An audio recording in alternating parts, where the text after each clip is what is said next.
नमोऽयं विष्णुपादाय कृष्णपृष्ठाय भूतले श्रीमते भक्तिवेदान्त स्वामिन्नीति नामिने। ॐ अज्ञानतिमिरान्धस्य ज्ञानञ्जनशलाकया चक्षुरुन्मीलितं येन तस्मै श्रीगुरवे नमः। श्रीचैतन्यमनोभीष्टं स्थापितं येन भूतले स्वयं रूप कदा मह्यं ददाति स्वपदान्तिकम्। हे कृष्णा करुणा सिन्धु दीनबन्धु जगत्पते गोपेषु गोपिकान्त राधाकान्त नमस्तुते। तप्त कंचना गौरांगी राधे वृंदावनेश्वरी वृषभानुसुते देवी प्रणमामि हरिप्रिये। वाञ्छाकल्पतरुभ्यश्च कृपा सिन्धु भैव च पतितानां पावनेभ्यो वैष्णवेभ्यो नमो नमः।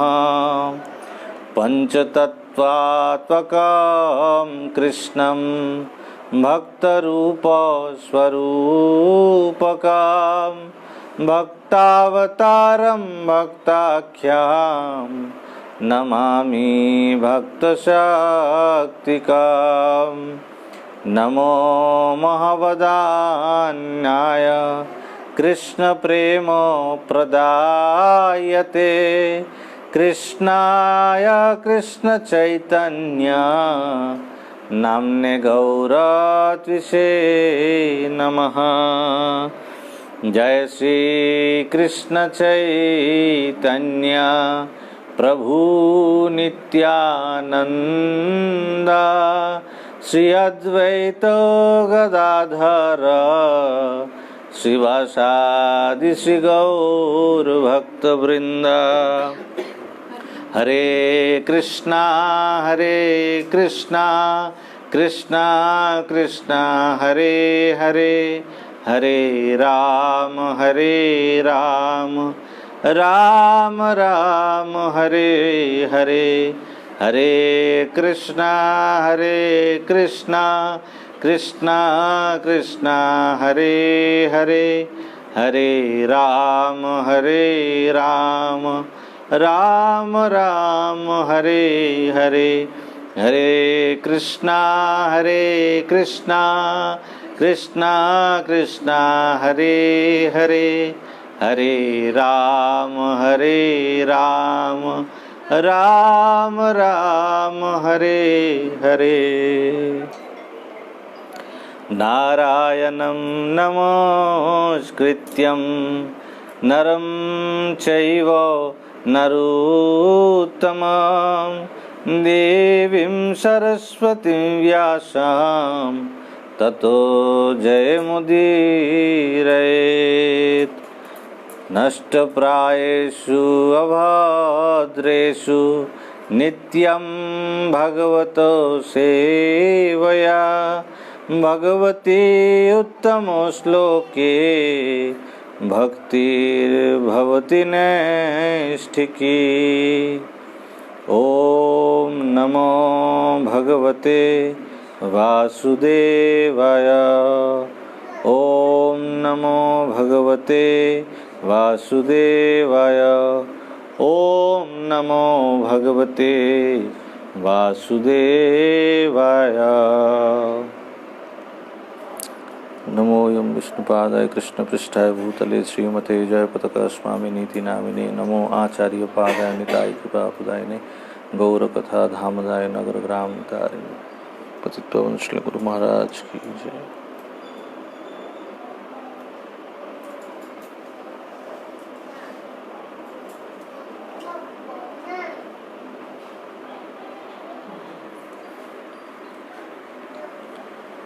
হরে কৃষ্ণা।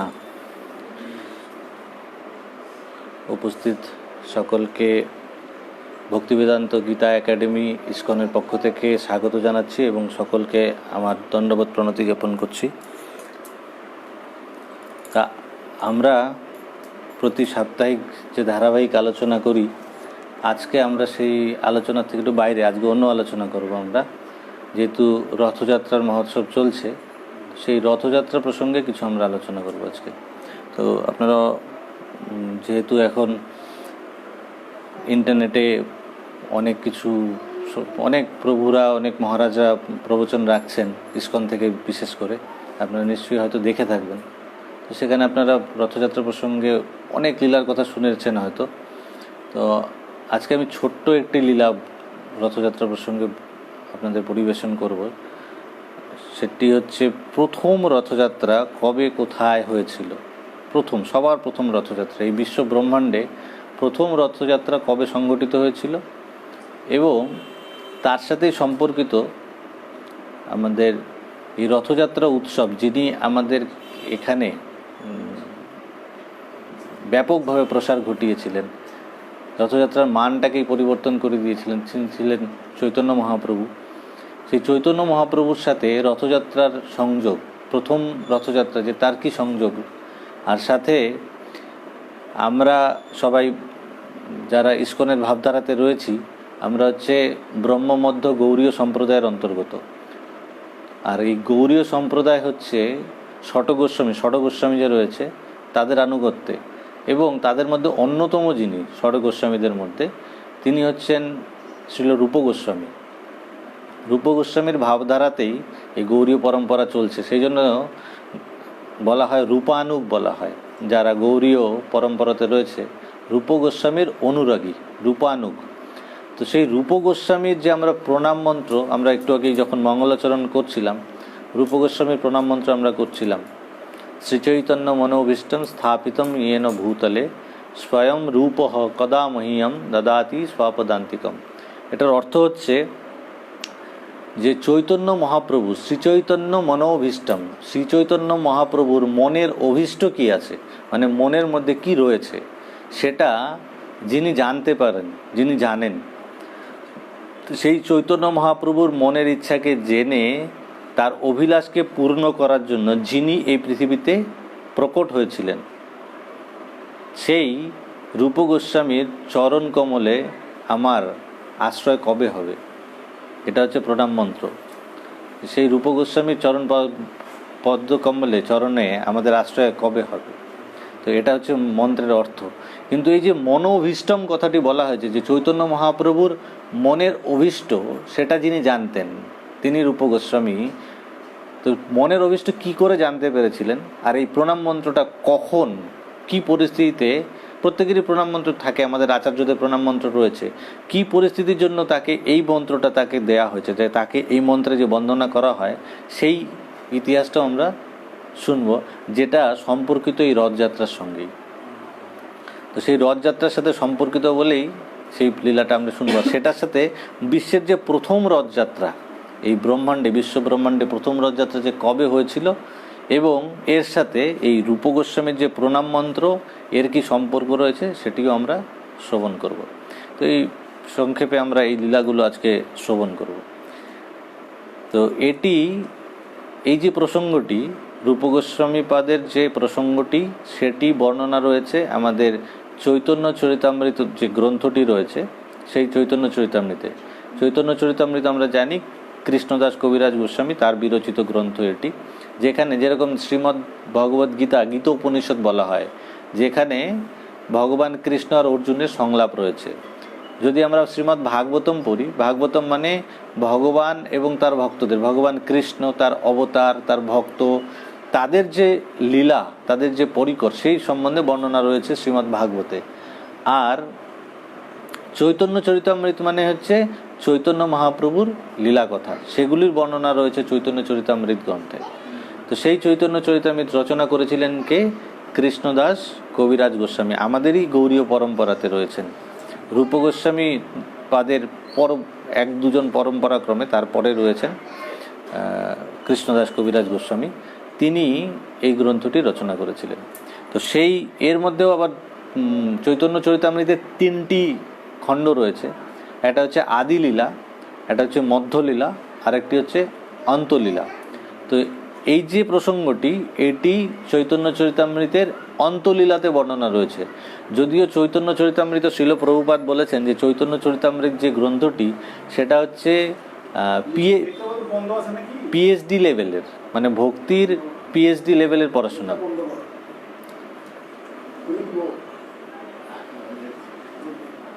যেমন আমাদের বলছে প্রথম হচ্ছে ভগবত গীতা পড়তে হয় প্রাইমারি ভক্তির পথে। প্রথম হচ্ছে ভগবত গীতা। যদিও ভগবত গীতাতে লেখা রয়েছে যে ভগবত গীতা এমন এক জ্ঞান, অর্জুনকে যখন বলছেন যে এটা পড়া হয়ে গেলে আর কোনো কিছু জানার বাকি থাকে না, তাহলে পরে এত গ্রন্থের কি প্রয়োজন। এটার অর্থ হচ্ছে যে ভগবত গীতাতে যেটি লেখা রয়েছে যে এটা পড়া হলে আর কিছু পড়ার বাকি থাকে না বা জানার বাকি থাকে না, সেটা হচ্ছে ভগবত গীতাতে সমস্ত সূত্র বা তত্ত্বের বর্ণনা রয়েছে, যেটা জানা হলে আর কোনো তত্ত্ব জানার প্রয়োজন নেই। এইবার সেই তত্ত্বটাকে প্র্যাকটিক্যালি কারা করেছেন, কিভাবে করেছেন, তার অ্যাপ্লিকেশন কি, সেগুলো যে বর্ণনা করা আছে অন্যান্য শাস্ত্রগ্রন্থের মধ্যে। সে ভাগবতমে তার ব্যাখ্যাটা রয়েছে, তার বিশ্লেষণ, তার উদাহরণ, সেগুলো ভাগবতমে পাবেন। কোন রাজা করেছেন, কিভাবে করেছেন, তাদের যেগুলো চরিত্র, সেগুলো এখান থেকে জানতে পারি। আর ভাগবতম হচ্ছে বলছে প্রথম হচ্ছে ভগবত গীতা, এটা হচ্ছে বলছে স্কুল লেভেলের পড়াশুনো। তারপর হচ্ছে শ্রীমদ্ ভাগবতম, সেটা হচ্ছে কলেজ লেভেলের পড়াশুনো, মাস্টার্স সেরকম। আর চৈতন্য চরিতামৃত যে গ্রন্থটি রয়েছে, সেটা হচ্ছে বলছে ভক্তির পিএইচডি লেভেলের পড়াশুনো, মানে একদম সর্বোত্তম লেভেলের জ্ঞান। আমাদের প্রভুপাদ তিনি কি করেছিলেন, তিনি চাইতেন যে তার যে শিষ্যরা রয়েছে, তার ধারাতে যারা থাকবে, তারা পুত্র কন্যা, আধ্যাত্মিক পুত্র কন্যা যারা, তারা প্রত্যেকে যেন এরকম শাস্ত্র শিক্ষায় শিক্ষিত হয়। সেই জন্যে তিনি কতগুলি কোর্স চালু করেছেন। তার পরিকল্পনা ছিল যে সবাই এগুলো জানুক, জেনে তারা মানুষের মধ্যে প্রচার করবে। তো একটি কোর্স রয়েছে যেটা হচ্ছে প্রাইমারি, সেটাকে বলে ভক্তি শাস্ত্রী কোর্স। তারপরে ভক্তিশাস্ত্রীতে কী কী গ্রন্থ থাকে? ভক্তিশাস্ত্রীর মধ্যে গ্রন্থ থাকে হচ্ছে শ্রীমদ্ ভগবদ গীতা, ঈশোপনিষদ, উপদেশামৃত এবং ভক্তি রসামৃত সিন্ধু, এগুলো নিয়ে ভক্তিশাস্ত্রী। তার উপরের লেভেলে হচ্ছে ভক্তি বৈভব, সেখানে শ্রীমদ্ ভাগবতমের প্রথম 6টি স্কন্ধ থাকে। 12টি স্কন্ধে ভাগবত রয়েছে, তার মধ্যে প্রথম 6টি স্কন্ধ। আর তারপরে ভক্তি বৈভব, তারপরে হচ্ছে ভক্তি বেদান্ত।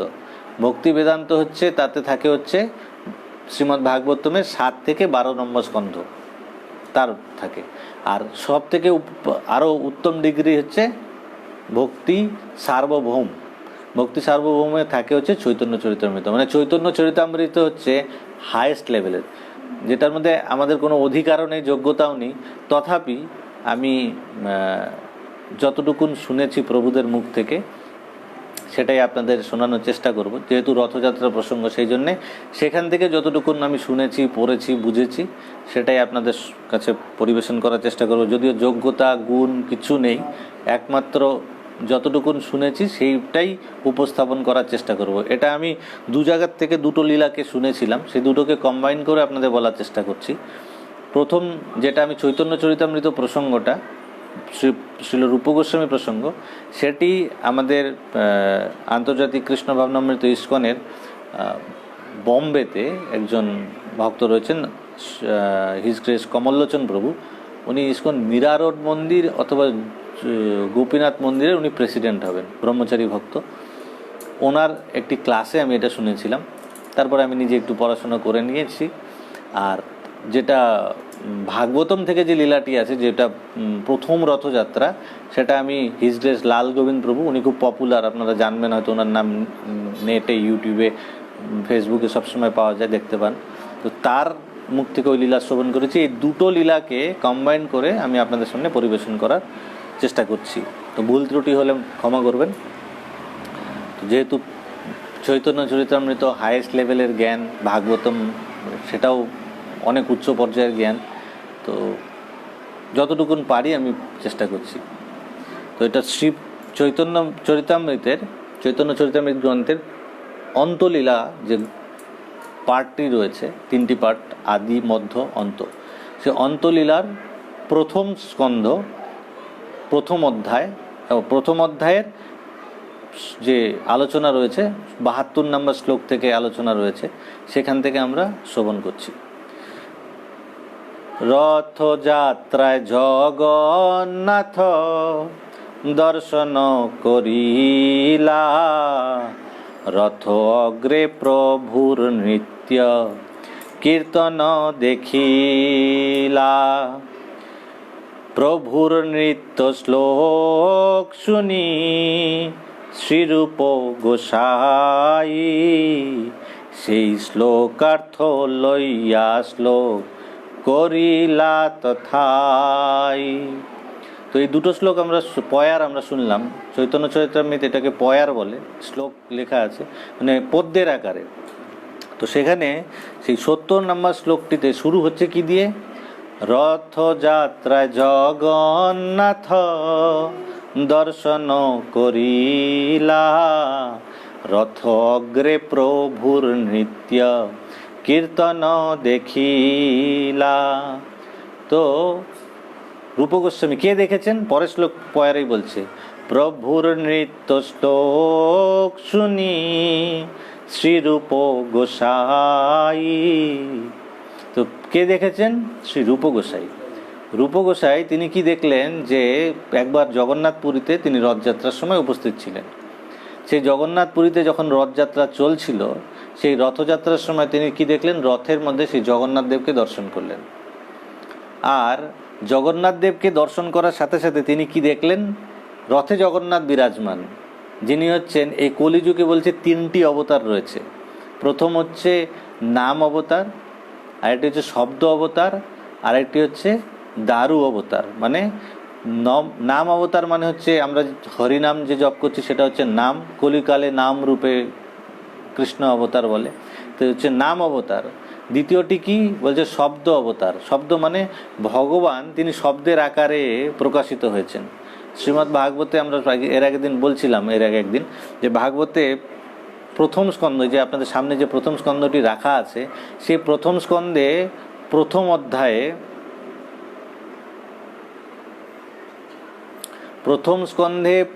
অধ্যায়ে সেখানটায় ঋষিমুনিরা প্রশ্ন করেছেন, 6টি প্রশ্ন করেছেন। সেই 6টি প্রশ্নের উত্তর দিতে গিয়ে সূত গোস্বামীকে সমস্ত ভাগবতম বলতে হয়েছিল। মানে প্রশ্নটা এত দিব্য প্রশ্ন ছিল, যার উত্তর দেওয়ার জন্যে সূত গোস্বামীকে, কারণ আলোচনাটা হয়েছিল নৈমিষারণ্যে ভাগবতমে, যে আমাদের কাছে যে ভাগবতমটি আছে সেটি নৈমিষারণ্যে ঋষিদের প্রশ্ন আর উত্তর দিয়েছেন কে? সূত গোস্বামী। তিনি হচ্ছেন ব্যাস মঞ্চে বসেছেন। সূত গোস্বামীকে, যিনি পরীক্ষিত মহারাজ যখন শুকদেব গোস্বামীর মুখ থেকে ভাগবত শ্রবণ করছিলেন, সেই সবাই উপস্থিত ছিলেন, আর একদম পেছনে বসেছিলেন, যেহেতু তিনি বিলম জাতির, অনেক নিচু জাতির ছিলেন। কিন্তু দেখুন, পরবর্তীকালে সারা ভারতবর্ষের 88,000, মোটামুটি প্রায় এক্স্যাক্ট নাম্বার না, বলছে মোটামুটি 88,000 ঋষিমুনি, সেই যে 88,000 ঋষিমুনি তারা একত্রিত হয়েছিলেন কি করার জন্যে? সেই ভাগবত শ্রবণ করবেন কার কাছ থেকে? সূত গোস্বামীর কাছ থেকে। তার মানে এখানে বোঝাচ্ছে যে ভাগবত বলার জন্যে জাতি পাতি কোনো কিছু বিচার করে না। ভাগবত বলছে, চৈতন্য মহাপ্রভু বলেছেন না, যেই কৃষ্ণ তত্ত্ববেত্তা সেই গুরু হয়।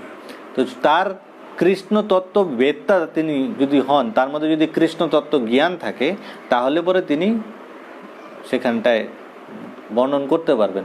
কারণ যখন শুকদেব গোস্বামী ভাগবত পরিবেশন করছিলেন, সেখানটায় ভাগবত শোনার জন্য কিন্তু তার পিতা, তার গুরু বেদব্যাসজিও বসেছিলেন, যিনি ভাগবত সংকলন করেছেন, যিনি নিজে ভাগবত রচনা করেছেন, যিনি সমস্ত কিছু জানেন। তথাপি তিনি ভাগবত শ্রবণ করার জন্য তার পুত্রের মুখ থেকে তিনি কিন্তু ওই সভাতে উপস্থিত ছিলেন। এটা হচ্ছে ভাগবতের পরিপাটি। তো সেই যখন সুত গোস্বামী সবার পেছনে বসেছিলেন, সে সময় তাকে দেখতে পেয়ে শুকদেব গোস্বামী তখন কি করেছেন, তাকে আগে ডেকে নিয়েছেন। একদম প্রথমে যেখানে সবার সামনে পরীক্ষিত মহারাজ বসেছিলেন, ঠিক তার পাশে সুত গোস্বামীকে বসিয়েছিলেন। আর তিনি কি করেছিলেন, সেখানটায় ভাগবত সেই বাড়ি ধারা, অমৃত ধারা যে প্রবাহিত হয়েছিল সেটি শ্রবণ করেছিলেন তিনি। আর তিনি সেই ভাগবতকে শ্রবণ করেছিলেন, যে এটা হচ্ছে আমাদের দেখুন সাকসেশন, বলে আমাদের গুরু পরম্পরা ধারার কতটুকু প্রয়োজন। যে জ্ঞান শুকদেব গোস্বামী দিয়েছেন, সেই একই জ্ঞান পরবর্তীকালে গিয়ে সুত গোস্বামীর মুখ থেকে তিনি শুনেছেন। আর যখন বর্ণনা করছেন তখন তিনি কি বলছেন, আমি যেরকমভাবে আমি আমার গুরুদেব শুকদেব গোস্বামীর মুখ থেকে শুনেছিলাম, সেটাই আমি আপনাদের শোনাতে যাচ্ছি। যথাধিতম যথামতি, ঠিক আছে না? এরকমভাবে বর্ণনা রয়েছে, ঠিক যেভাবে আমি শুনেছি সেটাই আপনাদের কাছে বলার চেষ্টা করছি। শুকদেব গোস্বামীর কাছ থেকে যেটা সুত গোস্বামী শুনেছিলেন, সেই ভাগবতী পরবর্তীকালে সারা ভারতবর্ষের ঋষিমুনিরা যখন কলিযুগ প্রারম্ভ হতে যাচ্ছে, সেই সময় নৈমিষারণ্যে যখন একত্রিত হয়েছিলেন, তাদেরকে ভাগবত শ্রবণ করিয়েছিলেন। কেন ভাগবত শ্রবণ করেছিলেন? তারা ঋষিমুনিরা এমন প্রশ্ন জিজ্ঞাসা করেছিলেন, 6টি প্রশ্ন। তার মধ্যে একটি প্রশ্ন ছিল যে কৃষ্ণ যখন এই ধরাধাম ছেড়ে চলে গেলেন, কৃষ্ণ স্বধাম উপগতে ধর্মজ্ঞান আদিভি সহ ধর্ম কম শরণমগত, ধর্ম কার শরণাপন্ন হয়েছিল, ধর্ম কোথায় আশ্রয় নিয়েছিল? আর সেই প্রশ্নের উত্তর পরবর্তীকালে সুত গোস্বামী দিয়েছেন যে কৃষ্ণ যখন চলে গেছেন ধর্মজ্ঞান সহ, তখন কি হয়েছিল, ধর্ম কার শরণে গেছে? কৃষ্ণ স্বধাম উপগতে ধর্মজ্ঞান আদিভি সহ অধুনা পুরাণ অর্ক উদিত। এই পুরাণ ভাগবত রূপী যে পুরাণ, অর্ক সূর্যের মতন উজ্জ্বল তেজস্বী ভাগবত উদিত হয়েছে। কৃষ্ণ চলে গেছেন, আর বলছেন যে কৃষ্ণই দেখতে দেখতে এই ভাগবতের মধ্যে শব্দের আকারে মিশে গেছেন। তার মানে এই ভাগবতের সান্নিধ্যে থাকা মানে হচ্ছে আমরা কৃষ্ণের সঙ্গে বসবাস করছি। যেহেতু কৃষ্ণ সশরীরে এইখানে উপস্থিত নেই, কৃষ্ণ ভাগবত রূপে আমাদের সামনে রয়েছেন। সেই ভাগবতের যদি শরণাপন্ন আমরা হই, ভাগবতকে যদি আমরা সাথে রাখি, তার মানে আমরা কৃষ্ণের সাথে রয়েছি। তো এটা হচ্ছে শব্দ অবতার। আরেকটা হচ্ছে কি, দারু ব্রহ্ম, শব্দ ব্রহ্ম, নাম ব্রহ্ম, শব্দ ব্রহ্ম। দারু ব্রহ্ম মানে হচ্ছে জগন্নাথ দেব, যিনি এই কলিযুগের অবতার জগন্নাথ রূপে। সেই জগন্নাথ এত কৃপাময় যে মানুষ আমরা যারা ভগবত ভক্তি করি না, তো তিনি কৃপা করার জন্য এসছেন। সেই জন্য তিনি কি করেন, নিজে মন্দির থেকে বেরিয়ে আসেন, এসে জগৎবাসীকে কৃপা করেন। তারা যদি একবার দর্শন করে, তারা যদি তার রথের দড়ি ধরে একবার টানে, তাহলে পরেও তাদের আর নরকে যেতে হবে না। এত কৃপাময় জগন্নাথ। সেই জন্যে সব থেকে এত করুণাময় জগন্নাথ। সেই জন্য আমাদের সব এখন মন্দিরে মন্দিরে সব বিভিন্ন জায়গায় জগন্নাথ দেবের আরাধনা করা হয়, জগন্নাথ আরাধনা হয়। তো সেই জগন্নাথ দেবের রথ দেখার জন্যে রূপ গোস্বামী গেছেন, সেখানে চৈতন্য মহাপ্রভুও গেছেন। তো চৈতন্য মহাপ্রভু আবার কে, যিনি স্বয়ং জগন্নাথ, তিনি এই কলিযুগে চৈতন্য মহাপ্রভু রূপে এসছেন। তার মানে একজন ভগবান তিনি মূর্তি রূপে রয়েছেন, বিগ্রহ রূপে, দারু ব্রহ্ম রূপে, আর স্বয়ং ভগবান তার সামনে নৃত্য করছেন। মানে কি অদ্ভুত একটা কম্বিনেশন, যেটা বিরল। তো এরকম একটা সুন্দর লীলা ওখানে পরিবেশন হচ্ছে। আর তার থেকে কি শিক্ষা পাওয়া যাচ্ছে আরেক জিনিস, এখন আমরা যারা রথে যাই, রথে গিয়ে কি করি, আমরা রথে গিয়ে লটকা কিনলাম, লটকা খেলাম, পাঁপড় খেলাম, জিলিপি খেলাম, এই ঘুরলাম, কথা বললাম। কিন্তু রথে যাওয়ার কি করতে হবে সেটাও চৈতন্য মহাপ্রভু দিগদর্শন দিয়ে যাচ্ছেন। রথে গিয়ে তিনি কি করছেন, উদ্দাম নৃত্য করছেন আর কীর্তন করছেন। তাহলে রথে গিয়ে আমাদের সবার আগে কি করতে হবে, নৃত্য কীর্তন করতে হবে, যেভাবে চৈতন্য মহাপ্রভু নৃত্য কীর্তন করেছিলেন। তো সেই জন্য এখানটায় কবিরাজ গোস্বামী লিখেছেন, রথযাত্রায় জগন্নাথ দর্শন করিলা, রথ অগ্রে প্রভুর নৃত্য কীর্তন দেখিলা। রথের সামনে প্রভুর নৃত্য আর কীর্তন দেখলেন। আর নৃত্য কীর্তন দেখতে দেখতে কি হলো, তিনি শুনছেন প্রভু কি বলছেন, সেটাও তিনি কি কীর্তন করছেন। তো প্রভুর নৃত্য শ্লোক শুনি শ্রীরূপ গোসাই, সেই শ্লোকার্থ লইয়া শ্লোক করিলা তথায়। এখন এর মধ্যে একটা ঘটনা কি ঘটেছে, যে শ্লোকটি, যে কীর্তনটি চৈতন্য মহাপ্রভু করছিলেন, সেটা একটা সামান্য কীর্তন। সামান্য কীর্তন কীরকম, মানে মনে করুন এখন রথ চলছে, যদি কোনো একজন সন্ন্যাসী গিয়ে কোনো একটা সিনেমার গান করে কেমন লাগবে শুনতে।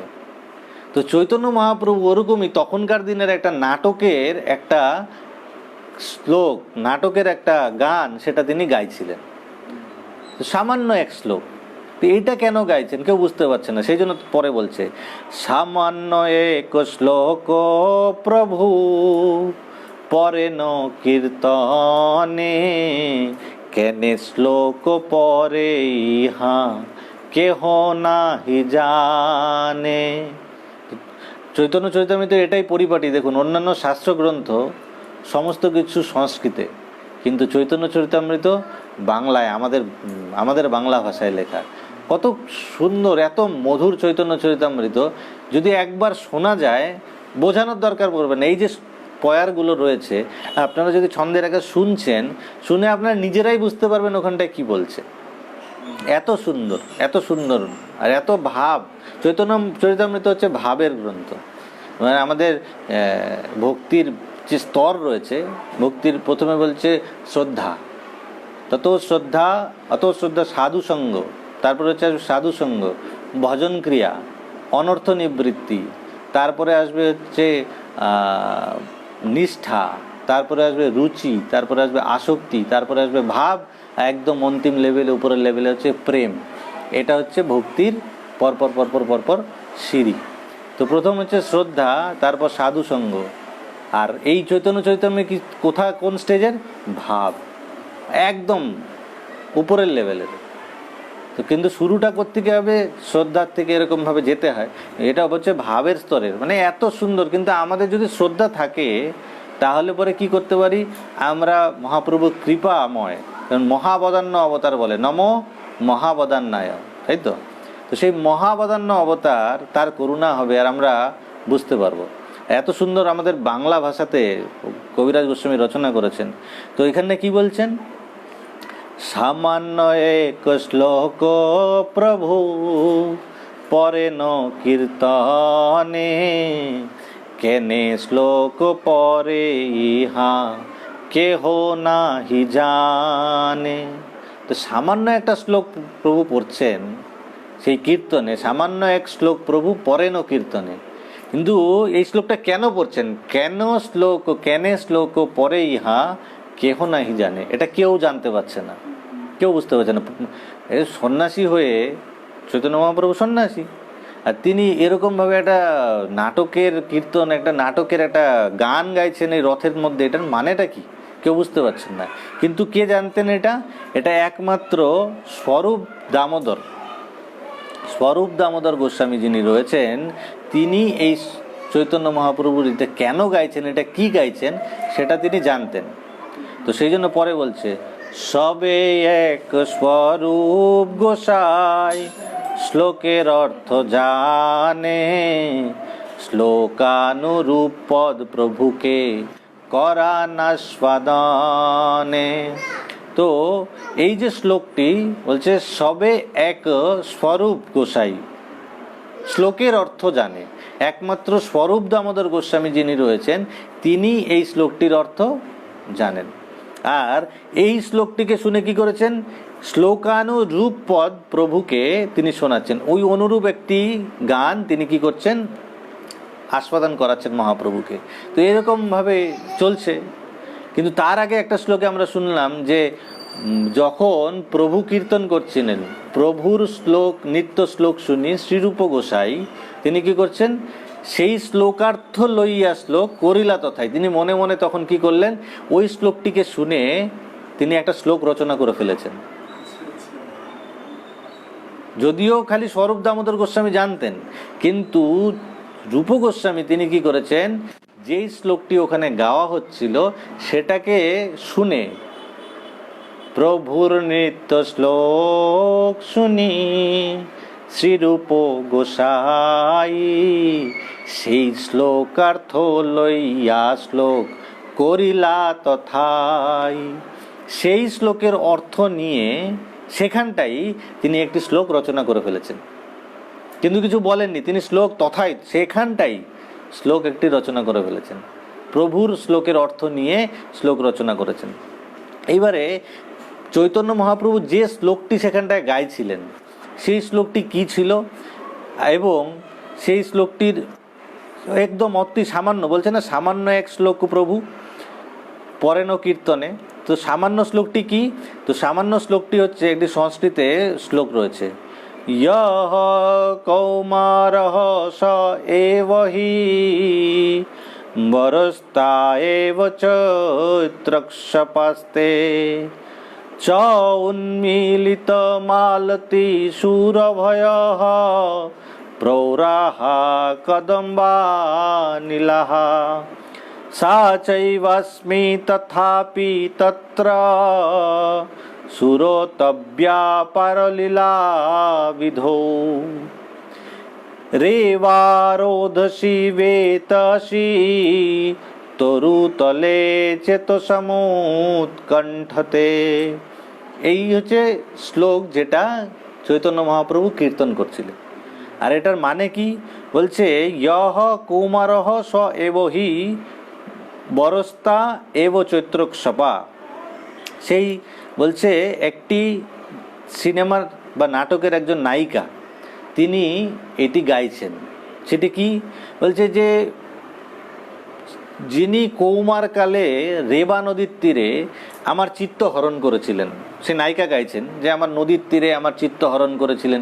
যেমন এখন সিনেমার গান গাওয়া, মন চুরি করে নিয়ে গেল, চুরাকে দিল মেরা, এরকম গান। তো সেরকমভাবেই তখনকার দিনের এটা গান ছিল, এটা গানে গাইছেন, যার বাংলা অর্থ হচ্ছে যে যিনি কৌমার অবস্থায় রেবা নদীর তীরে, নদীতে তারা মিলিত হয়েছে, নদীর তীরে দেখা হয়েছিল, সেখানে আমার মন হরণ করেছিল, নদীর তীরে আমার চিত্ত হরণ করেছিলেন। তিনি এখন আমার পতি হয়েছে। একসময় তিনি আমার চিত্ত হরণ করেছিলেন, এখন তিনি আমার পতি হয়েছেন।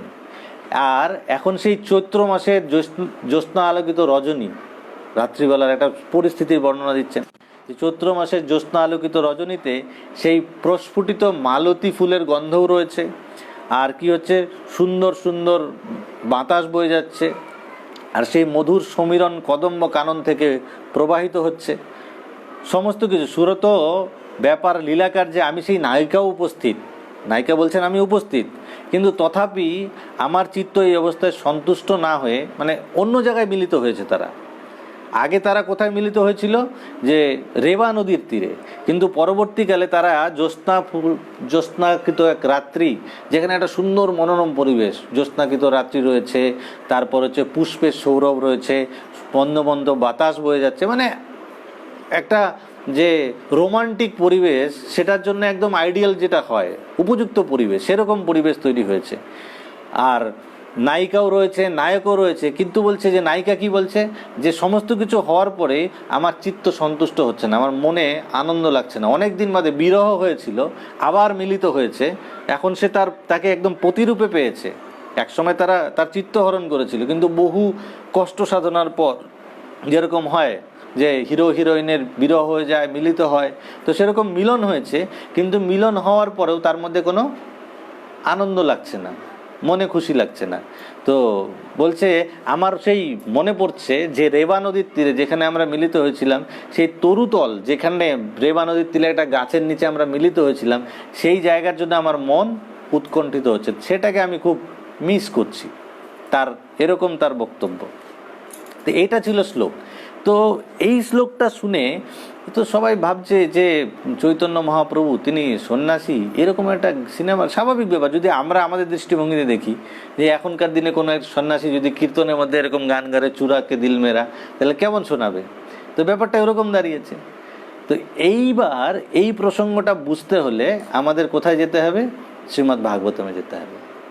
শ্রীমদ্ ভাগবতমে এই চৈতন্য চরিতামৃত এখানটায় আমরা যে পর্যায়ে এসে দাঁড়ালাম, যে চৈতন্য মহাপ্রভু তিনি গান গাইছেন, নৃত্য করছেন, এই গানটা চলছে, রূপ গোস্বামী সেটা দেখেছেন, দেখে তিনি সেটা বুঝে গেছেন আসল মনোভাবটা কি, আর তিনি একটা শ্লোক রচনা করে ফেলেছেন। আর এদিকে স্বরূপ দামোদর গোস্বামী কি করছেন, প্রভু যেটা গাইছেন সেরকমই তার যে ভাবার্থ সেটা নিয়ে তিনি একটা পদ বানিয়ে সেটা আবার প্রভুকে শোনাচ্ছেন। এইভাবে চলছে ঘটনাটি। তো এইবার প্রভুর যে এই শ্লোকটি যে গাইছেন এটার মূল অর্থ কি সেটা বোঝার জন্য আমাদের যেতে হবে শ্রীমদ্ ভাগবতমে। তো শ্রীমদ্ ভাগবতমে আমরা প্রবেশ করব। চৈতন্য মহাপ্রভুকে আমরা জগন্নাথপুরীর রথযাত্রায় এখন নৃত্য চলছে, নৃত্য করতে দিই আমরা, ওখানটায় নৃত্য কীর্তন চলুক, আর আমরা আস্তে আস্তে এখন শ্রীমদ্ ভাগবতে গিয়ে ওখান থেকে একটু লীলা শ্রবণ করে আমরা আবার এখানে এটা কানেকশন করব।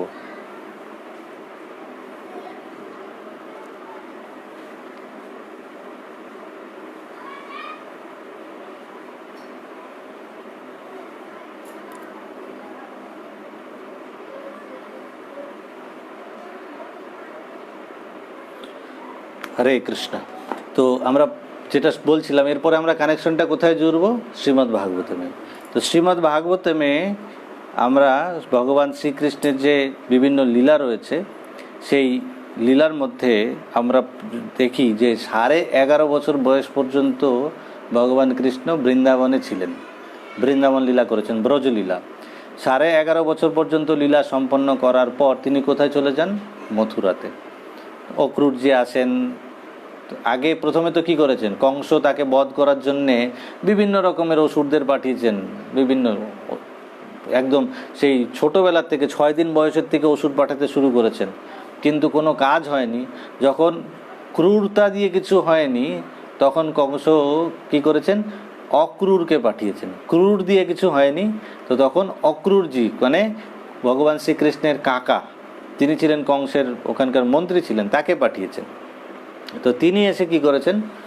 নিয়ে গেছেন। নিয়ে যাওয়ার জন্য যখন এসছেন কৃষ্ণ তখন বৃন্দাবনে, আর বৃন্দাবনে কৃষ্ণকে সবাই কি পরিমাণ ভালোবাসতেন তার যে লীলা রয়েছে সেখান থেকে আমরা জানতে পারি যে কৃষ্ণ ছিলেন বৃন্দাবনের প্রাণ।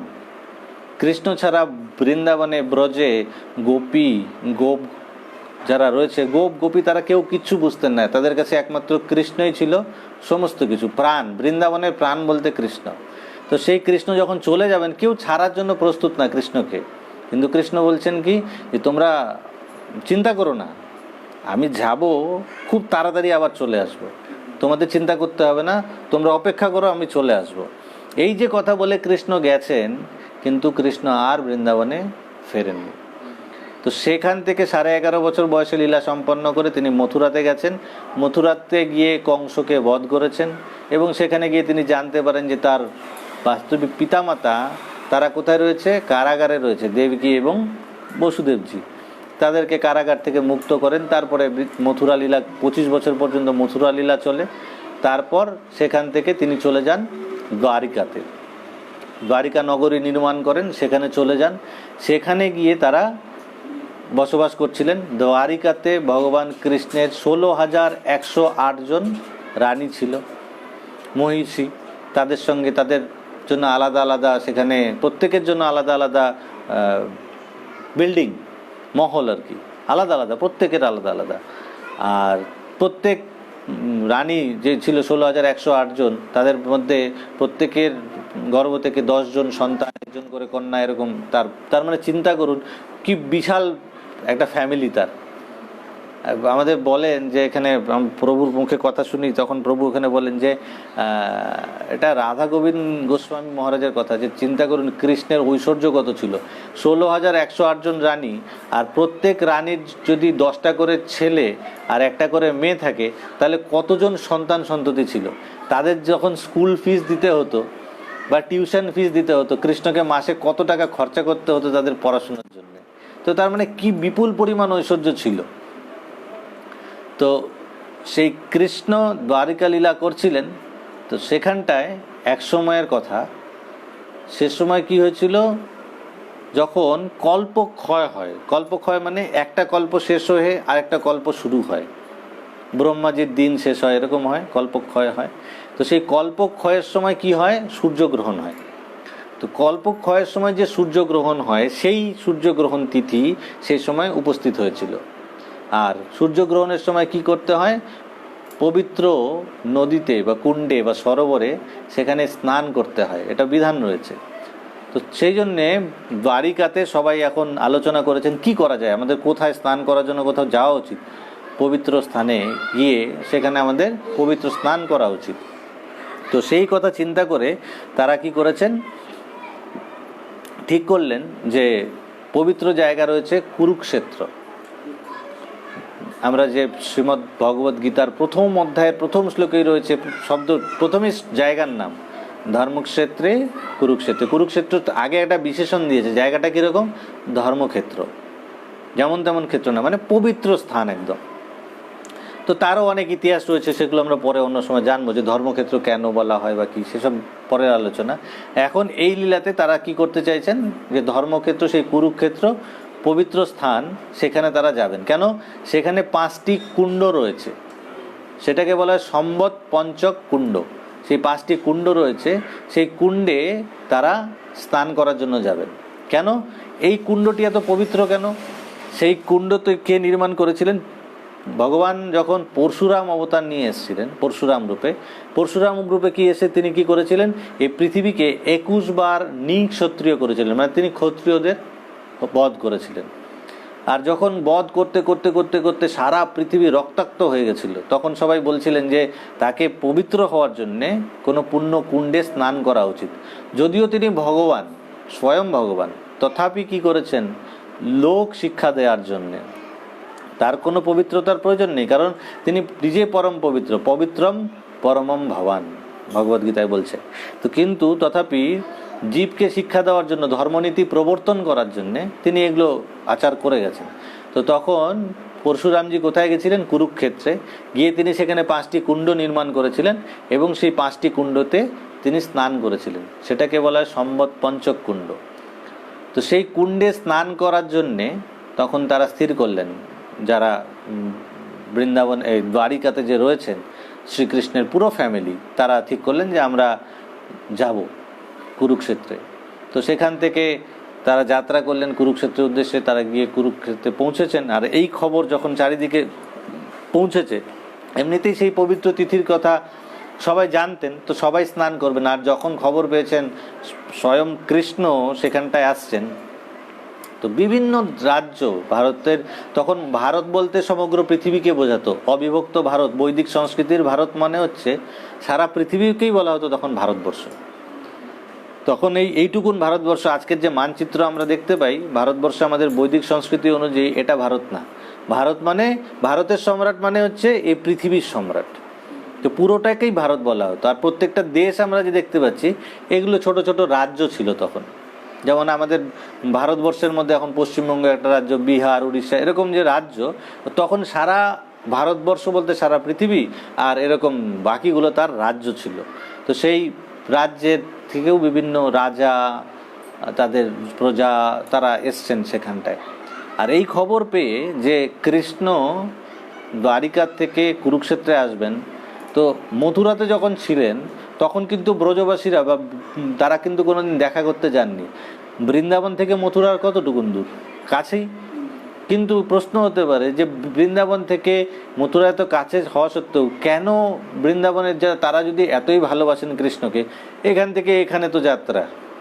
এখনকার দিনে আমরা যদি বৃন্দাবন যাই, বৃন্দাবন থেকে মথুরা যেতে হয়তো 3 ঘন্টা সময় লাগে। তো তাহলেও কেন যায়নি, কারণ কৃষ্ণ বলে গেছিল যে তোমরা এসো না, আমি আসবো। আর কৃষ্ণ কথা দিয়ে গেছেন আসবেন, সেই কৃষ্ণের কথা তারা রক্ষা করার জন্য বিশ্বাস করে সেখানটাই অপেক্ষা করছিলেন। কিন্তু বহু বছর অতিক্রান্ত হয়ে গেছে, কিন্তু কৃষ্ণ আসেননি। এবারে যখন শুনে যে মথুরাতে যেতে পারবো না, কিন্তু কুরুক্ষেত্রে তো আমরা যেতে পারি, তাই যদি যাই সেখানে কৃষ্ণ আসবে, কৃষ্ণের সাথে আমাদের দেখা হবে, এই কথা চিন্তা করে সমস্ত ব্রজবাসী তারাও কুরুক্ষেত্রে রওনা দিয়েছেন। আর সকলে সেখানটায় গিয়ে পৌঁছেছেন। এবারে যখন কুরুক্ষেত্রে পৌঁছেছেন, তো কৃষ্ণ তো দ্বারিকার রাজা। তো কৃষ্ণের জন্য যখন এখন যেমন ধরুন গঙ্গাসাগরে মেলা হয়, কুম্ভ মেলা হয়, তো ওখানটায় দেখবেন বড় বড় টেন্ট লাগানো হয়। আর যারা ভিআইপি থাকে তাদের জন্য স্পেশাল ব্যবস্থা থাকে। তো কৃষ্ণ তো ভিআইপি, ভিভিআইপি। তো কৃষ্ণের জন্য আলাদা ব্যবস্থা রয়েছে। তো সেখানটায় কৃষ্ণকে দর্শন করার জন্য সবাই যাচ্ছেন। তো বিভিন্ন লোক অন্দরমহলে যাচ্ছে, সামনে দারোয়ান সিপাহী সব দাঁড়ানো রয়েছে, যে যাচ্ছে পারমিশন ছাড়া তো ঢুকতে পারবে না। এখন যদি নরেন্দ্র মোদী কুম্ভ মেলায় যায়, আমরা চাইলে দেখা করতে পারবো? হয়তো ওখানটায় আছে, সামনে দিয়ে ঘুরে আসতে হবে, ভেতরে তো ঢুকতে পারবো না। তো সেরকম যারা মহান মহান ব্যক্তি ছিলেন তারা গিয়ে দেখা করতে পারছিলেন। তো বৃন্দাবন থেকে যারা গেছিলেন, নন্দ বাবা আর মা যশোদা চিন্তা করছেন যে কৃষ্ণকে বহুদিন দেখা হয়নি, কৃষ্ণের সঙ্গে দেখা করব। তো তারা একদম সাধারণ বেশ ধরে দৈন্যতা সহকারে গিয়ে উপস্থিত হয়েছেন কৃষ্ণের সেই যেখানে কৃষ্ণ অবস্থান করছেন টেন্টে, সেখানটায় উপস্থিত হয়েছেন। আর দ্বারপাল যিনি ছিলেন তাকে বলছেন যে আমরা কৃষ্ণের সাথে দেখা করতে চাই।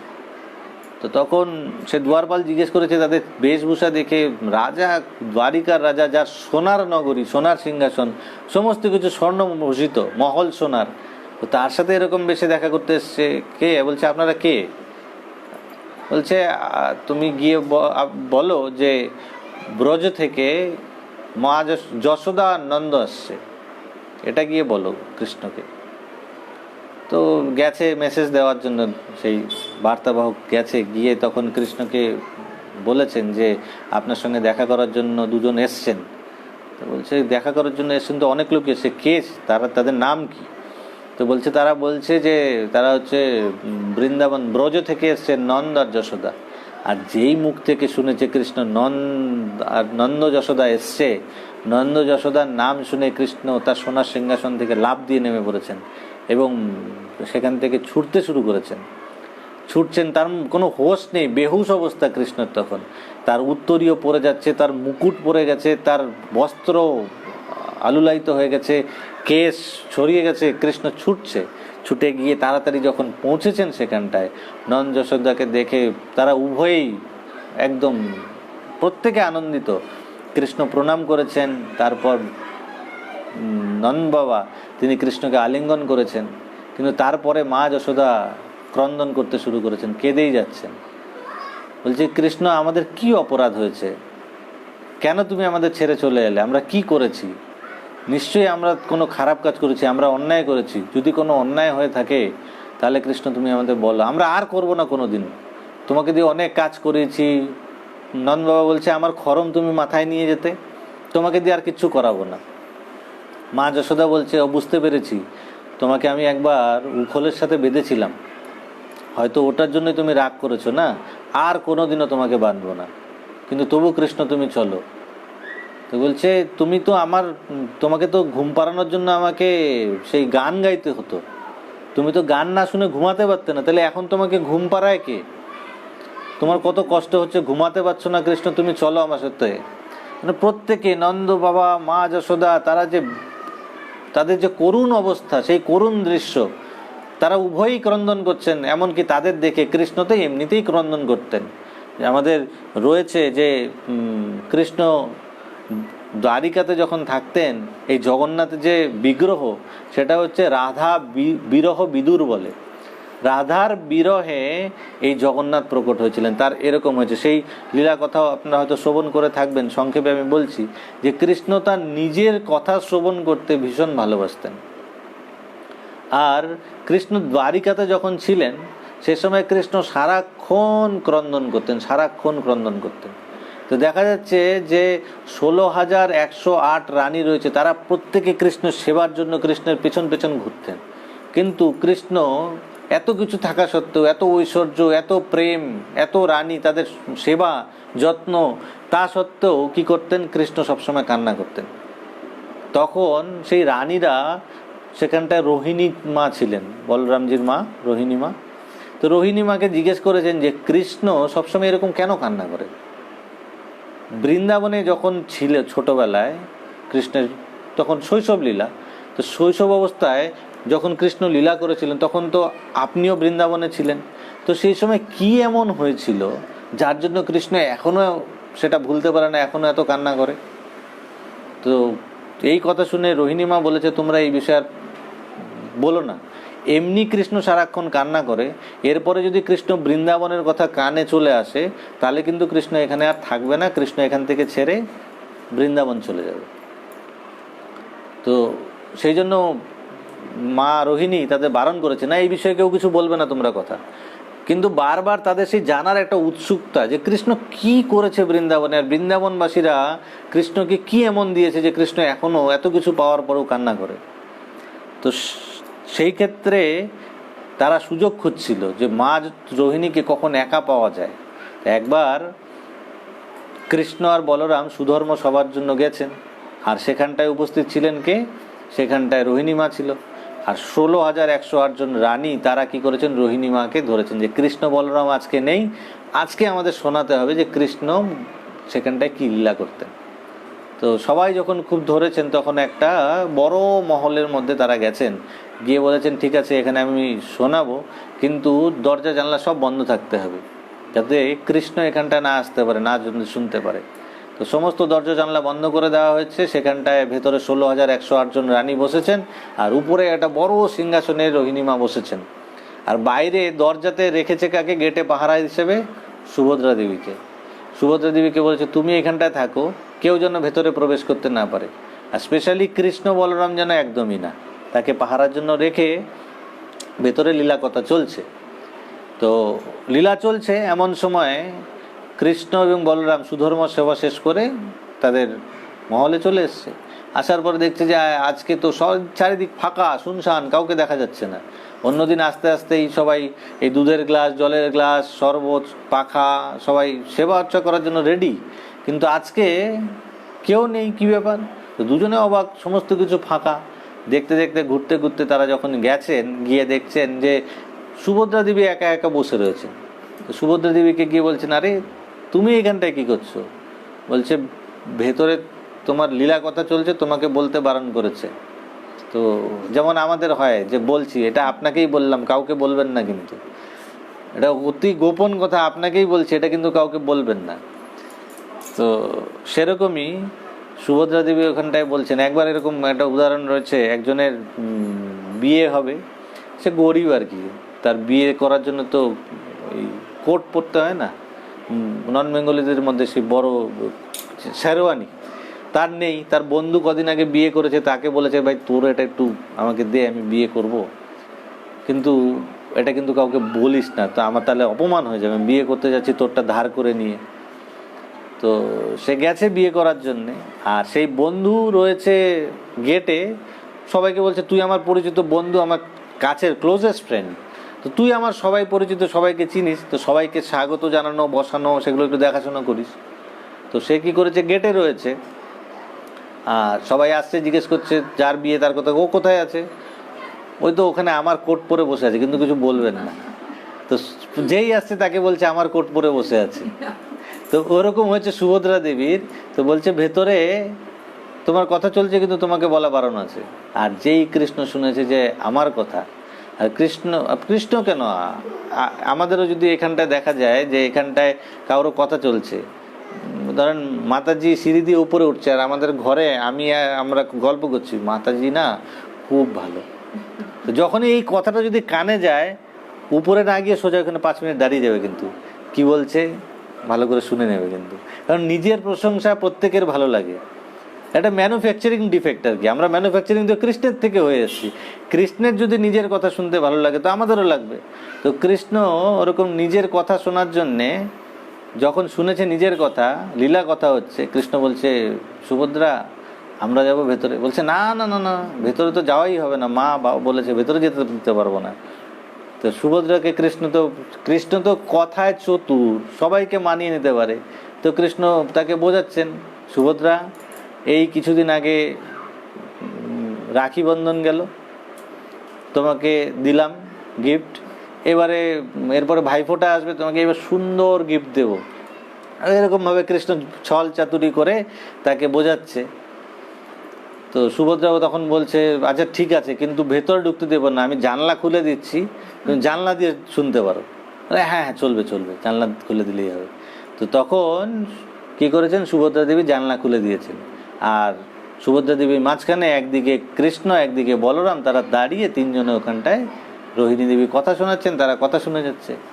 আর যখন কথা পরিবেশন চলছে, কৃষ্ণ নিজের কথা শুনতে শুনতে এত আনন্দিত হয়েছে এত আনন্দিত হয়েছে যে আনন্দ হলে পরে মানুষের মধ্যে বিকার চলে আসে, যেটা এখনকার দিনে আমাদের মধ্যে হয় না। কিছু কিছু এক দুটো হয়। খুব আনন্দ হলে বা খুব একটা ভালো কথা শুনলে, ভালো একটা গান শুনলে কখনো হতে পারে আমাদের গায়ে একটু রংটে দাঁড়িয়ে যায় না, রোম দাঁড়িয়ে গেছে। এটা হচ্ছে বিকারের লক্ষণ এগুলো। তো এরকম যেমন প্রথম হচ্ছে ওই লোম দাঁড়িয়ে যাবে, তারপরে হচ্ছে আপনার চোখ দিয়ে জল পড়তে থাকবে, এগুলো হচ্ছে বিকার, অষ্টসাত্ত্বিক শুদ্ধ বিকার এগুলো। তারপরে কাঁপতে থাকবে, চোখ বড় বড় হয়ে যাবে, হাত পা ভেতরে ঢুকে যাবে, এগুলো হচ্ছে বিকারের লক্ষণ। মূর্ছিত হয়ে যাবে, এগুলো হচ্ছে সত্যি সত্যির বিকার। তো কৃষ্ণ যখন দেখছেন তার আনন্দ, পরম আনন্দ হয়েছে। আর আনন্দে তাদের কি হয়েছে, তিনজনেরই প্রথম তো চোখ ফেটে চোখ বড় বড় হয়েছে। সেই জন্য দেখবেন জগন্নাথ দেবের কি হয়, চোখ বন্ধ হয় না, পলক পড়ে না। আনন্দে সেই অষ্টসাত্ত্বিক বিকারে চোখ তিনজনের বড় বড় হয়ে গেছে। তারপরে কি হয়েছে, আস্তে আস্তে হাত পা সব ভিতরে ঢুকে গেছে, ছোট্ট হয়ে গেছে। তারা ছোট্ট হয়ে গিয়ে তারা ভেতরে গিয়ে বসে কথা শুনছে। তো এরকমভাবে কথা শোনার আনন্দে তাদের যে স্বরূপ হয়েছিল সেটাই হচ্ছে জগন্নাথ, বলদেব এবং সুভদ্রা। জগন্নাথ আর কেউ না, সাক্ষাৎ কৃষ্ণই জগন্নাথ। তিনি ওই স্বরূপে স্থিত হয়েছিলেন। আর যখন এই লীলা চলছিল তখন সেখানটায় আর নারদমুনি কি করতেন, আমরা ভাগবত যদি পড়ি সেখানটায় জানতে পারবো যে নারদমুনি মাঝে মাঝেই কি করতেন, দ্বারিকাতে ঘুরতে যেতেন। কেন? দেখার জন্য। কেন? 16,108 জন রানী কি করে ম্যানেজ করছে, আমিও যাব দেখতে কৃষ্ণর পরিস্থিতি। নারদমুনি এক মহলে যায়, ওখানেও কৃষ্ণ, আরেক জায়গায় যায় আরেক, সেখানেও কৃষ্ণ। একই জায়গায় সময়ে কৃষ্ণ নিজেকে 16,108টি রূপে বিস্তার করে প্রত্যেক জায়গায় বিরাজমান থাকতেন। এক জায়গায় দেখছেন কৃষ্ণ শরবত খাচ্ছেন, আরেক জায়গায় গিয়ে দেখছেন কৃষ্ণ জুস খাচ্ছেন। সব জায়গাতে একই সঙ্গে বিরাজমান থাকতেন। সেই জন্য কৃষ্ণকে দেখার জন্য মাঝে মাঝেই নারদ কি করতেন, যেতেন দ্বারিকাতে। আর সেদিনও যখন গেছেন, যাওয়ার পরে সেখানটায় দেখছেন যে এইরকম একটা অদ্ভুত মূর্তি, যা দেখে নারদ পরম খুশি হয়ে গেছেন। কৃষ্ণ বলরাম আর সুভদ্রা সেই মূর্তি দেখেছেন। মূর্তি দেখার পর তারপরে যখন লীলা কথা শেষ হয়েছে, আবার ধীরে ধীরে প্রত্যেকে নিজের স্বরূপে চলে এসছে। আর তখন নারদজি গিয়ে প্রণাম করেছেন কৃষ্ণকে। আর সেই নারদজি সেদিন যেমন খুশি, কৃষ্ণ পরম প্রসন্ন, কারণ তিনি রিফ্রেশ হয়ে গেছে। সেই বৃন্দাবনের লীলা কথা শুনে যেন বৃন্দাবনে চলে গেছিলেন। সেই আনন্দ অনুভব করার পর কৃষ্ণ কি হয়েছেন, একদম খুশি। নারদ প্রণাম করেছে, নারদকে বলেছে, বলো নারদ তোমার কি চাই, আজকে তুমি যা চাইবে আমি সব তোমাকে দিয়ে দেবো। তো নারদ বলছেন, প্রভু আমার কিছু চাই না, আজকে যে রূপ আপনার আমি দর্শন করেছি সেই একই রূপ আপনি দয়া করে কলিযুগের মানুষদের আপনি দর্শন করাবেন। তো তখন কৃষ্ণ বলছেন, তথাস্তু। তো সেই জন্য কি হয়, প্রথমার্ধে তিনি কি থাকেন, সেই নীলাচলে নীলমাধব রূপে পূজিত হবেন। আর পরবর্তী কালে তিনি কি হবেন, ঐশ্বর্যময়ী বিগ্রহ, সেই দারু ব্রহ্মরূপে তিনি এই ধরাতলে আসবেন। তারও অনেক বড় ইতিহাস আছে, সেটা অন্য সময় পরবর্তীকালে কোনো সময় যদি আলোচনা হয় যে জগন্নাথ দেব কী করে আমাদের এটা রূপটা কি করে প্রকট হলো বোঝা গেল। এরপরে এই পৃথিবীতে কি করে এসেছিল জগন্নাথ বিগ্রহটা, সেটা আমরা অন্য কোনো সময় আলোচনা করব। কারণ এটা বলতে গেলে আবার অনেক বড় প্রসঙ্গ, নীলমাধব, হ্যাঁ, অনেক কিছু রয়েছে সেগুলো। তো কৃষ্ণর কি হয়, নিজের কথা খুব প্রিয়, আর বৃন্দাবন তো সবসময় প্রিয়, আর সেই জন্য তিনি সবসময় কাঁদতেন। আর এতদিন বাদে যখন সেই কুরুক্ষেত্রে মিলিত হয়েছেন, সেখানটায় নন্দ বাবা রয়েছেন, মা যশোদা রয়েছেন, তারা কাঁদছেন। কৃষ্ণ তো নিজেকে সামলাতে পারছেন না, কিন্তু তিনি সেখানটায় বলছেন, না আমি তো যেতে পারবো না। তারা বলছেন যাওয়ার জন্যে। এই কথাবার্তা চলছিল সেই সময়। কৃষ্ণ সেই ছোটোবেলার সখা শ্রীদাম, সুদাম, মধুমঙ্গল, তারাও এসে উপস্থিত হয়েছে এখানটায়। তারাও সবাই বড় হয়ে গেছে এখন। তারাও এসে কৃষ্ণকে বলছে, কৃষ্ণ চলো চলো, তুমি এখানে বৃন্দাবনে তুমি একবার গিয়ে দেখো বৃন্দাবনের কী অবস্থা হয়েছে। তুমি যবে থেকে কৃষ্ণ বৃন্দাবন ছেড়ে চলে আসছো, সেই আমাদের বৃন্দাবনের একটা লতা পাতা, গাছপালা, পশু পাখি, তারা কেউ যেন সাড়া দেয় না, সাড়া দেওয়া ভুলে গেছে। সেখানটায় নন্দ বাবা বলছেন যে কৃষ্ণ, আর কারোর কথা তুমি যদি চিন্তাও না করো, তুমি তো গোপাল। গোপাল মানে গরুকে, গোমাতাকে যে পালন করে সে হচ্ছে গোপাল, তুমি গোপাল।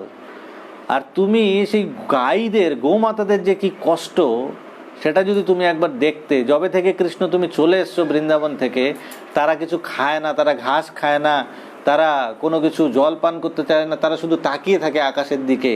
সেই যে করুণ অবস্থা, তুমি না গেলে কৃষ্ণ তুমি বুঝতে পারবে না। তুমি কারোর সঙ্গে যদি কিছু নাও করো, তুমি একবার সেখানটায় চলো, একবার যাও তুমি কৃষ্ণ, তুমি সেখানে গিয়ে দেখতে পারবে কি কঠিন করুণ পরিস্থিতিতে রয়েছে বৃন্দাবনবাসীরা। এমনকি উদ্ধবজি যখন বৃন্দাবনে গেছিলেন দেখার জন্যে, কৃষ্ণ পাঠিয়েছিলেন যে দেখে আসো বৃন্দাবনের কি অবস্থা।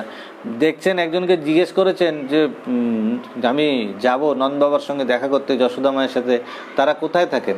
বলছে এই যে নালাটা দেখতে পাচ্ছ, এই নালাটা ধরে ধরে তুমি চলে যাও, যেখানে গিয়ে শেষ হচ্ছে ওটাই হচ্ছে আমাদের নন্দ বাবার ঘর। কেন? ওটা আর কিছু না, ওটা হচ্ছে অশ্রু ধারা যে বাহিত হচ্ছিল, মা যশোদার অশ্রু ধারাই হচ্ছে সেই নদীর আকারে ওখানটায় প্রবাহিত হচ্ছিল। তো এরকম করুণ পরিস্থিতি সেখানটায় বৃন্দাবনের। তো সেখানটায় যখন জিজ্ঞেস করে প্রত্যেকে বলছে যে চলো চলো চলো, কিন্তু কৃষ্ণ তখন কিছু বলতে পারছেন না। আর এই পরিস্থিতিতে আমাদের কবি লিখেছেন, তারা গাইছেন, মানে ব্রজে বিভিন্ন, তারা ব্রজ ভাষায় কবি তারা লিখেন এই প্রসঙ্গে। এই যে প্রসঙ্গটা এত করুণ প্রসঙ্গ, সেই প্রসঙ্গে বলছেন গোকুল সুনা হ্যাঁ মধুবন সুনা, गोकुल सुना है मधुबन सुना, सुना है जमुना घाट हो, सुनी फिरे सब गावरिया, मोरी नींद गई मोहे चैन नहीं गई, शाम कुब्जा पास हो, दर्शन बिना भई बावरिया, मैं तो दर्शन बिना भई बावरिया। বলছে গোকুল সুনা হ্যাঁ, গোকুল সম্পূর্ণ সুনা, শূন্যতার মধ্যে রয়েছে, মানুষ রয়েছে কিন্তু সেখানে কোনো কিছু, মানুষ থাকা না থাকে একই রকম, নির্জন অবস্থায় রয়েছে। গোকুল সুনা হ্যাঁ मधुबन सुना, सुना है यमुना घाट हो, सुनी फिरे सब गावरिया। মধুবন শূন্য, যমুনার ঘাট শূন্য, এমনকি গরু গাওয়ারিয়া, শুনি ফিরে সব গাওয়ারিয়া, সমস্ত গাই তারা যেমন শূন্য দৃষ্টিতে তাকিয়ে রয়েছে, তাদের কোনো কিছু, তাদের করুণ চোখ দিয়ে জল, সেই গাইরা তাদের চোখ দিয়ে অশ্রুধারা বাহিত হচ্ছে। তো সেরকম পরিস্থিতি। আর গোপীরা কি বলছেন? মোরি নীন্দ গই মোহে চ্যান নেহি গই, শ্যাম কুবজা পাস হো, दर्शन बिना भई बावरिया, मैं तो दर्शन बिना भई बावरिया। তো কৃষ্ণ তোমাকে না দেখে আমরা পাগলের মতন হয়ে গেছি। এরকমভাবে গোপিকারা তাদের যে বিলাপ, সেটা কবি তাদের কলমে তুলে ধরেছেন। আর এমনই যখন সংলাপ চলছিল, কৃষ্ণ হঠাৎ করে তার দৃষ্টি যায় দূরে, তিনি দেখতে পান সেখানে গোপীরাও এসছেন, বৃন্দাবনের গোপীরা, এমনকি শ্রীমতী রাধারানীও এসছেন, তারা সেখানটায় দাঁড়ানো। কিন্তু দেখুন আগেকার দিনে মর্যাদা কত ছিল, যেহেতু নন্দ বাবা রয়েছে, তারা আলোচনা করছে, তারা দূর থেকেই দেখছেন, কিন্তু সামনে আসেননি কেউ। এতদিন পরে কৃষ্ণকে দূর থেকে দেখেছেন, কিন্তু তবুও তাদের সংযম কতটা, তারা সামনে যায়নি। কৃষ্ণ যখন দেখেছেন, কৃষ্ণ তখন সেখান থেকে গেছেন। আর গোপীদের সাথে, রাধারানীর সাথে এত বছর পরে প্রথম আবার মিলন হয়েছে, তারা সেখানটায় মিলিত হয়েছেন, তাদের মধ্যে একান্তে কথাবার্তা চলছে। কৃষ্ণকে গোপীরা বোঝাচ্ছেন, কৃষ্ণ কি অপরাধ করেছি আমরা, যে তুমি বলে গেছিলে তুমি আসবে, কিন্তু তুমি আর এলে না, আর যখন এসছো এখন আর তোমাকে আমরা ছাড়বো না, তোমাকে আমরা দ্বারিকাতে যেতে দেব না, তোমাকে আমরা বৃন্দাবনে নিয়ে যাব, ব্রজে নিয়ে যাব। তখন কৃষ্ণ বোঝাচ্ছেন যে না, আমি তো দ্বারিকার রাজা, আমার অনেক দায়িত্ব, আমার অনেক কর্তব্য, আমাকে যেতেই হবে। বারবার তার সেবকেরা আসছেন কৃষ্ণকে ডাকার জন্য, কৃষ্ণ আপনি চলুন, রথ তৈরি আছে, সবাই সমস্ত কাজ শেষ, এখন যাওয়ার পালা, প্রতীক্ষা করছে সকলে। কিন্তু গোপিকারা যেতে দিতে চাইছেন না। কৃষ্ণ অনেক বুঝিয়ে তাদেরকে সেখান থেকে যান। এই যে দেখাটা হয়েছে, এবারে আমরা আবার ফিরে যাব সে চৈতন্য চরিতামৃতে, যেখানটায় চৈতন্য মহাপ্রভু শ্লোকটি গাইছিলেন, যে একজন সিনেমার যে নায়িকা সেই নদীর তীরে তার চিত্ত হরণ করেছিল, যে সে তার পতি হয়েছে, হারিয়ে গেছিল, আবার অনেক দিন পরে মিলিত হয়েছে, কিন্তু মিলিত হওয়ার পরেও তার মধ্যে সেই সুখ অনুভব হচ্ছে না, কারণ সেই রেবতী নদী আর নেই, সেই গাছতলা নেই, এখানে তারা অন্য জায়গায় মিলিত হয়েছে, সেই জায়গাটা তাকে সুখ দিতে পারছে না। এই যে মহাপ্রভু যে এটা গাইছিলেন, এটা অন্য কিছু না, এটা রাধারানী আর গোপীদের সাথে কৃষ্ণের কুরুক্ষেত্রে যে মিলন হয়েছিল, সেই মিলনের পর রাধারানীর কি ভাব হয়েছিল, সেই কথা চিন্তা করে তিনি এটা বলছেন। এটা রাধারানী বলছিলেন যে কৃষ্ণ, আমার এখানে ভালো লাগছে না, আমরা মিলিত হয়েছি এত বছর পরে, আমার আনন্দ হওয়া উচিত, খুব খুশি হওয়া উচিত, কিন্তু আমি সেই সুখটা খুঁজে পাচ্ছি না, কারণ তোমার সাথে আমি এখানে যখন মিলিত হয়েছি, আমরা বৃন্দাবন নেই এখানটায়, এখানে যমুনা নেই, এখানে কুঞ্জবন নেই, এখানে তোমার বাঁশুরি শোনা যাচ্ছে না, এখানে পরিবেশটা একটু আলাদা, এখানে দেখা যাচ্ছে হাতি রয়েছে, ঘোড়া রয়েছে, সিপাহী রয়েছে, সৈন্য রয়েছে, কিন্তু সেই পরিবেশ নেই। বৃন্দাবনের সেই মধুবন কি কুঞ্জবন সেগুলো নেই, যমুনার তট নেই, সেখানে তোমার বাঁশুরি শুনতে পাচ্ছি না আমরা, এখানে আমার মন স্থির হচ্ছে না। কৃষ্ণ তুমি চলো, তোমাকে এখানে থাকতে দেবো না, চলো আমরা বৃন্দাবন চলে যাই। এই যে ঘটনাটা, এটাই কিন্তু চৈতন্য মহাপ্রভু তিনি মনে করছিলেন, কিন্তু সেটা বলছিলেন কিভাবে? ওই গানটা দিয়ে, একটা সিনেমা নাটকের গান দিয়ে তিনি সেটা বলছিলেন। এই ঘটনাটি চৈতন্য মহাপ্রভু বলছিলেন, কিন্তু বুঝতে পেরেছিলেন কে? রূপ গোস্বামী। কারণ আমরা বলছিলাম না যে প্রভুর যে ইচ্ছা, যে প্রভু যে শ্লোকটা গাইছেন, সেই শ্লোকটাকে বুঝতে পেরে তিনি কি করছেন, নিজে একটা শ্লোক রচনা করে ফেলেছেন। সেই ওখানটায় বলছে, প্রভুর নিত্য শ্লোক শুনি শ্রীরূপ গোসাই, সেই শ্লোকার্থ লইয়া শ্লোক করিলা তথাই। সেই শ্লোকের অর্থ নিয়ে এটা বুঝে গেছেন চৈতন্য মহাপ্রভু কি চাইছেন, রূপ গোস্বামী বুঝে গিয়ে তিনি একটা শ্লোক রচনা করে ফেলেছেন। আর সেই শ্লোকটি কি, সেটা আমরা এখন শুনবো, যেটা রাধারানী তার কৃষ্ণের সাথে মিলিত হওয়ার পরে সেখানটায় যে সুখটা খুঁজে পাচ্ছিলেন না, যে বিরহ হচ্ছিল, তার মনে হচ্ছিল যে এখানে ভালো লাগছে না, চলো তুমি আমরা বৃন্দাবন চলে যাই।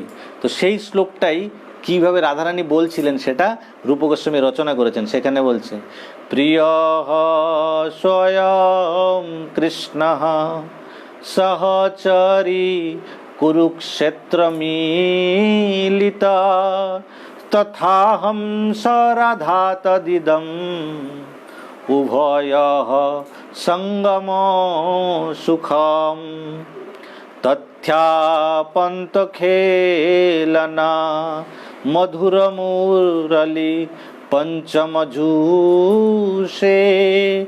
মনো মে কালিন্দী পুলিন বিপিনায় স্পৃহয়তি, বিপিনায় স্পৃহয়তি।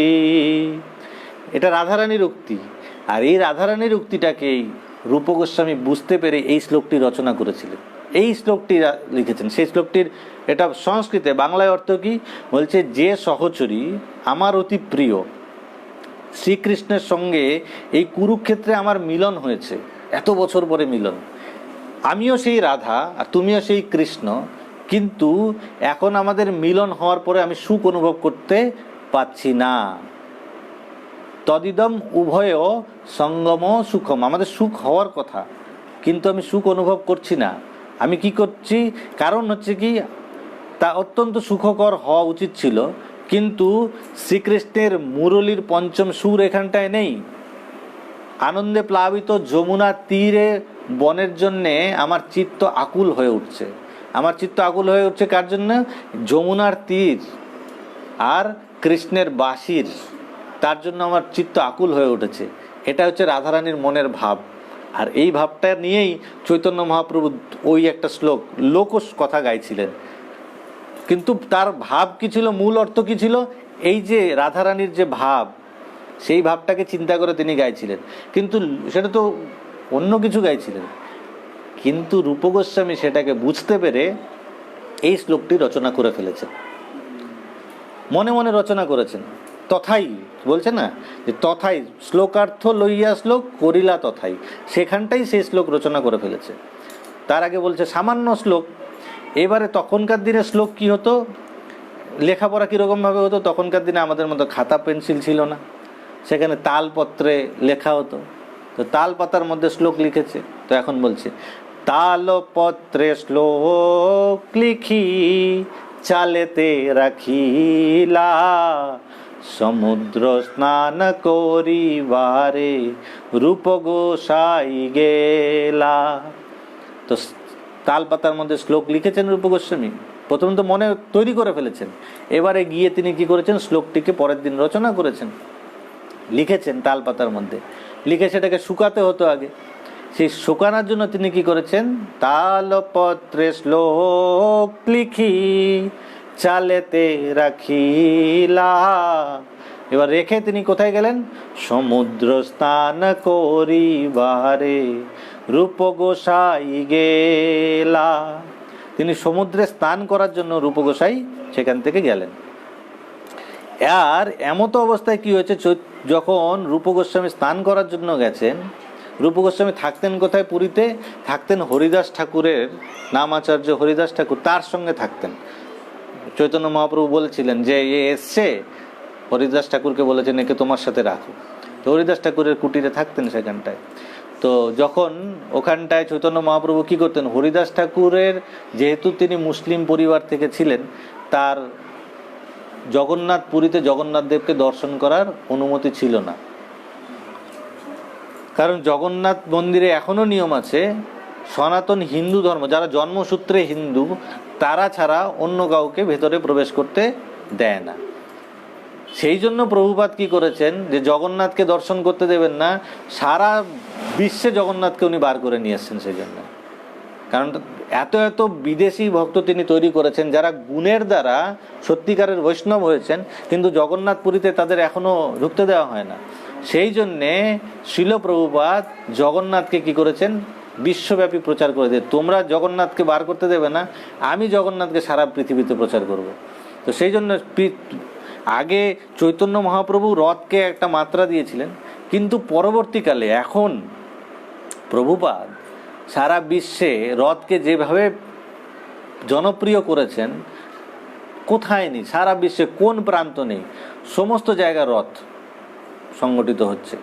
তো সেখানটায় যেহেতু দর্শন করতে পারতেন না, তো দেখুন কিরকম ভক্ত ছিল, ভগবান স্বয়ং দর্শন দেওয়ার জন্য তার ঘরে যেতেন। নামাচার্য এমনি বলে না, সেই হরিদাস ঠাকুরকে দর্শন দেওয়ার জন্যে ভগবান চৈতন্য মহাপ্রভু যিনি এসেছিলেন ভক্তরূপে, তিনি স্বয়ং যেতেন দেখা দেওয়ার জন্য। তো সেরকমই একদিন যখন রূপ গোসাই সেই শ্লোক লিখে শুকনো দেওয়ার জন্য গিয়ে স্নান করতে গেছেন, তো তখন কি হয়েছে, চৈতন্য মহাপ্রভু তাকে দর্শন দেওয়ার জন্য তার কুটিরে এসছেন। হেন কালে প্রভু আইলা তাহারে মিলিতে, চালে শ্লোক দেখি প্রভু লাগিলা পরিতে। এমন সময় প্রভু তাকে দেখা দেওয়ার জন্য এসছেন, তাকে মেলা দেখা করার জন্য এসছেন। হেন কালে প্রভু আইলা তাহারে মিলিতে, চৈতন্য মহাপ্রভু এসছেন, আর এসে তার নজর গেছে সেই চালের উপরে। আরে এটা কি, তাল পাতায় কিছু দেখা যাচ্ছে, মহাপ্রভু নিয়ে এসছেন। চালে শ্লোক দেখি প্রভু পড়িতে লাগিলা, শ্লোক পরি প্রভু সুখে প্রেমাবিষ্ট হইলা। যখন সেই শ্লোকটিকে প্রভু দেখেছেন, সেই শ্লোকটিকে তিনি নামিয়ে নিয়ে এসেছেন আর এনে নিজে পড়তে শুরু করেছেন। আর যখন প্রভু এই শ্লোকটি পড়েছেন, প্রভু তো প্রেমাবিষ্ট হয়ে ভাবে, আনন্দে, নৃত্য কীর্তন, উঠানের মধ্যে আনন্দে, কারণ সেই রাধারানীর কথা তিনি প্রকাশ করেননি, কিন্তু রূপ গোস্বামী একদম সরাসরি লিখে দিয়েছেন সেটা। আর এমন সময় যখন প্রভু নৃত্য কীর্তন করছিলেন সেই প্রাঙ্গণে, হেন কালে রূপ গোসাই স্নান করিয়াইলা, তাহলে শ্লোক পরি প্রভু সুখে প্রেমাবিষ্ট হইলা, হেন কালে রূপ গোসাই স্নান করিয়াইলা। নাচ চলছে আর এমন সময় রূপ গোস্বামী স্নান করে সেখানটায় প্রবেশ করেছেন, আর দেখেছেন সে প্রভু নৃত্য গীত করছে। আর দেখেই প্রভু দেখি দণ্ডবৎ প্রাঙ্গণে পড়িলা, প্রভু তারে চাপর মারি কহিতে লাগিলা। আর যেই প্রভুকে দেখেছেন, দেখার পরে দণ্ডবৎ মানে একদম লাঠির মতন সপাটে রূপ গোস্বামী পড়ে গেছেন প্রাঙ্গণে, গিয়ে প্রভুকে দণ্ডবৎ প্রণাম করেছেন। আর প্রণাম করার পরে প্রভু রূপ গোস্বামীকে দেখে উঠেই প্রথমে একটা চর মেরেছে। প্রভু তাকে চর মেরেছে কিরকম, বাৎসল্যভাবে, আরে চর মেরেছে এরকম। প্রভু তারে চর মারি কহিতে লাগিলা। কি বলছেন তারপরে, গূঢ় মোর হৃদয় তুই জানিলা কেমনে, এত কহি রূপে কইলা দৃঢ় আলিঙ্গনে। আর এরকম বলেই যে গূঢ় মোর হৃদয়, এটা তো গূঢ় তত্ত্ব, আমার ভেতরকার কথা। গূঢ় মোর হৃদয় তুই জানিলা কেমনে, এত কহি রূপে কইলা দৃঢ় আলিঙ্গনে। হরি বল, হরি বল। মানে প্রভু তখন পরম ভাবে আবিষ্ট হয়ে রূপ গোসাইকে টেনে নিয়ে এসে দৃঢ় আলিঙ্গন শক্ত করে জড়িয়ে ধরেছেন, যে এই কথা, এটা আমার হৃদয়ের দৃঢ় কথা, গূঢ় কথা, এই কথা তুমি কি করে জানলে, এটা তোমার পক্ষে কি করে জানা সম্ভব হলো। আর এই বলে প্রভু তখন তাকে কাছে টেনে নিয়ে এসে একদম দৃঢ় আলিঙ্গন দিয়েছেন।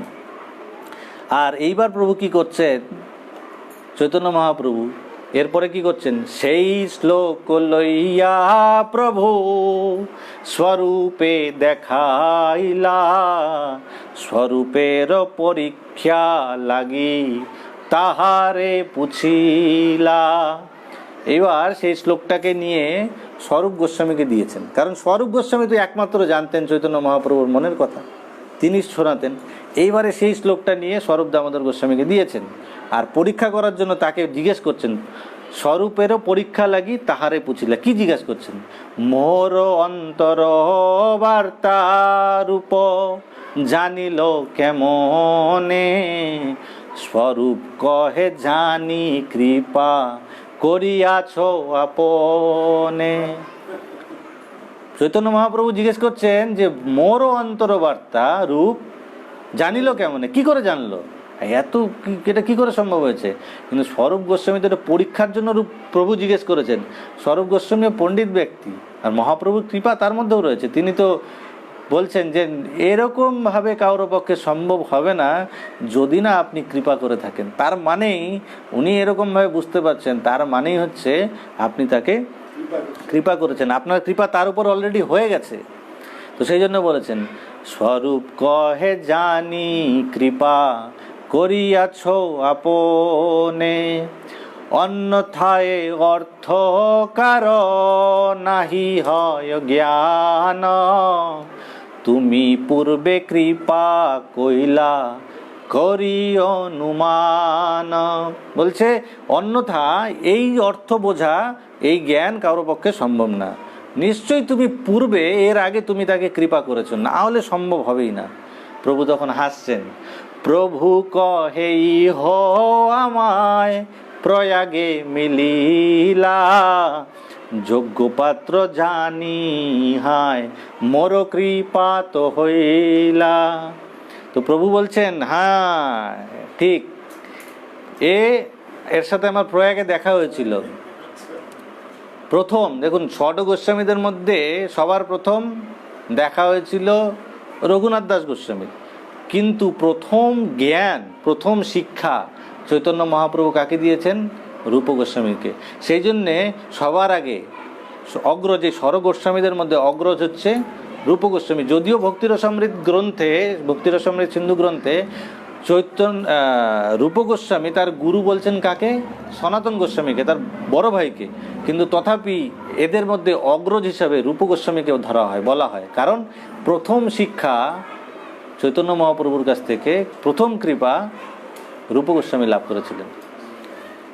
তো সেই জন্য বলছে, প্রভু কহেই হো আমায় প্রয়াগে মিলিল, যোগ্য পাত্র জানি হায় মোর কৃপাত হইল।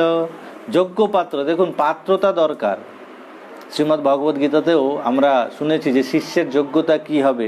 সেখানটায় ভগবান কৃষ্ণ বলেছেন কি, যে তদ্বিদ্ধি প্রণিপাতেন পরিপ্রশ্নেন সেবয়া উপদেশন্তি তে জ্ঞানম জ্ঞানীন তত্ত্বদর্শিন। একজন, তাকে কি করতে হবে?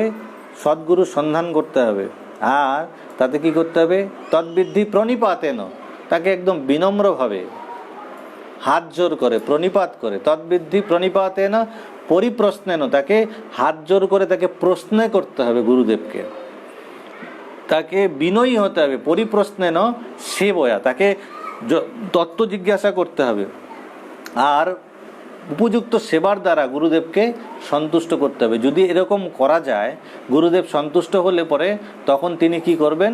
তাকে কৃপা করবেন।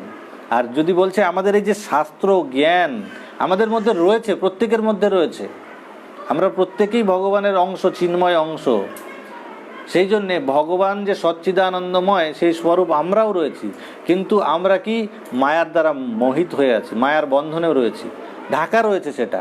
আর সেটা দূর হবে কখন? আবরণটা, এটা পর্দা দেওয়া রয়েছে, পর্দাটাকে টেনে সরিয়ে দিলে পরেই আবার সমস্ত কিছু দেখা যাবে। কিন্তু সেই মায়ারূপী যে পর্দাটা, সেটা কখন দূরীভূত হবে? যখন একজন সৎ গুরুদেব তাকে আশ্রয় দেবেন।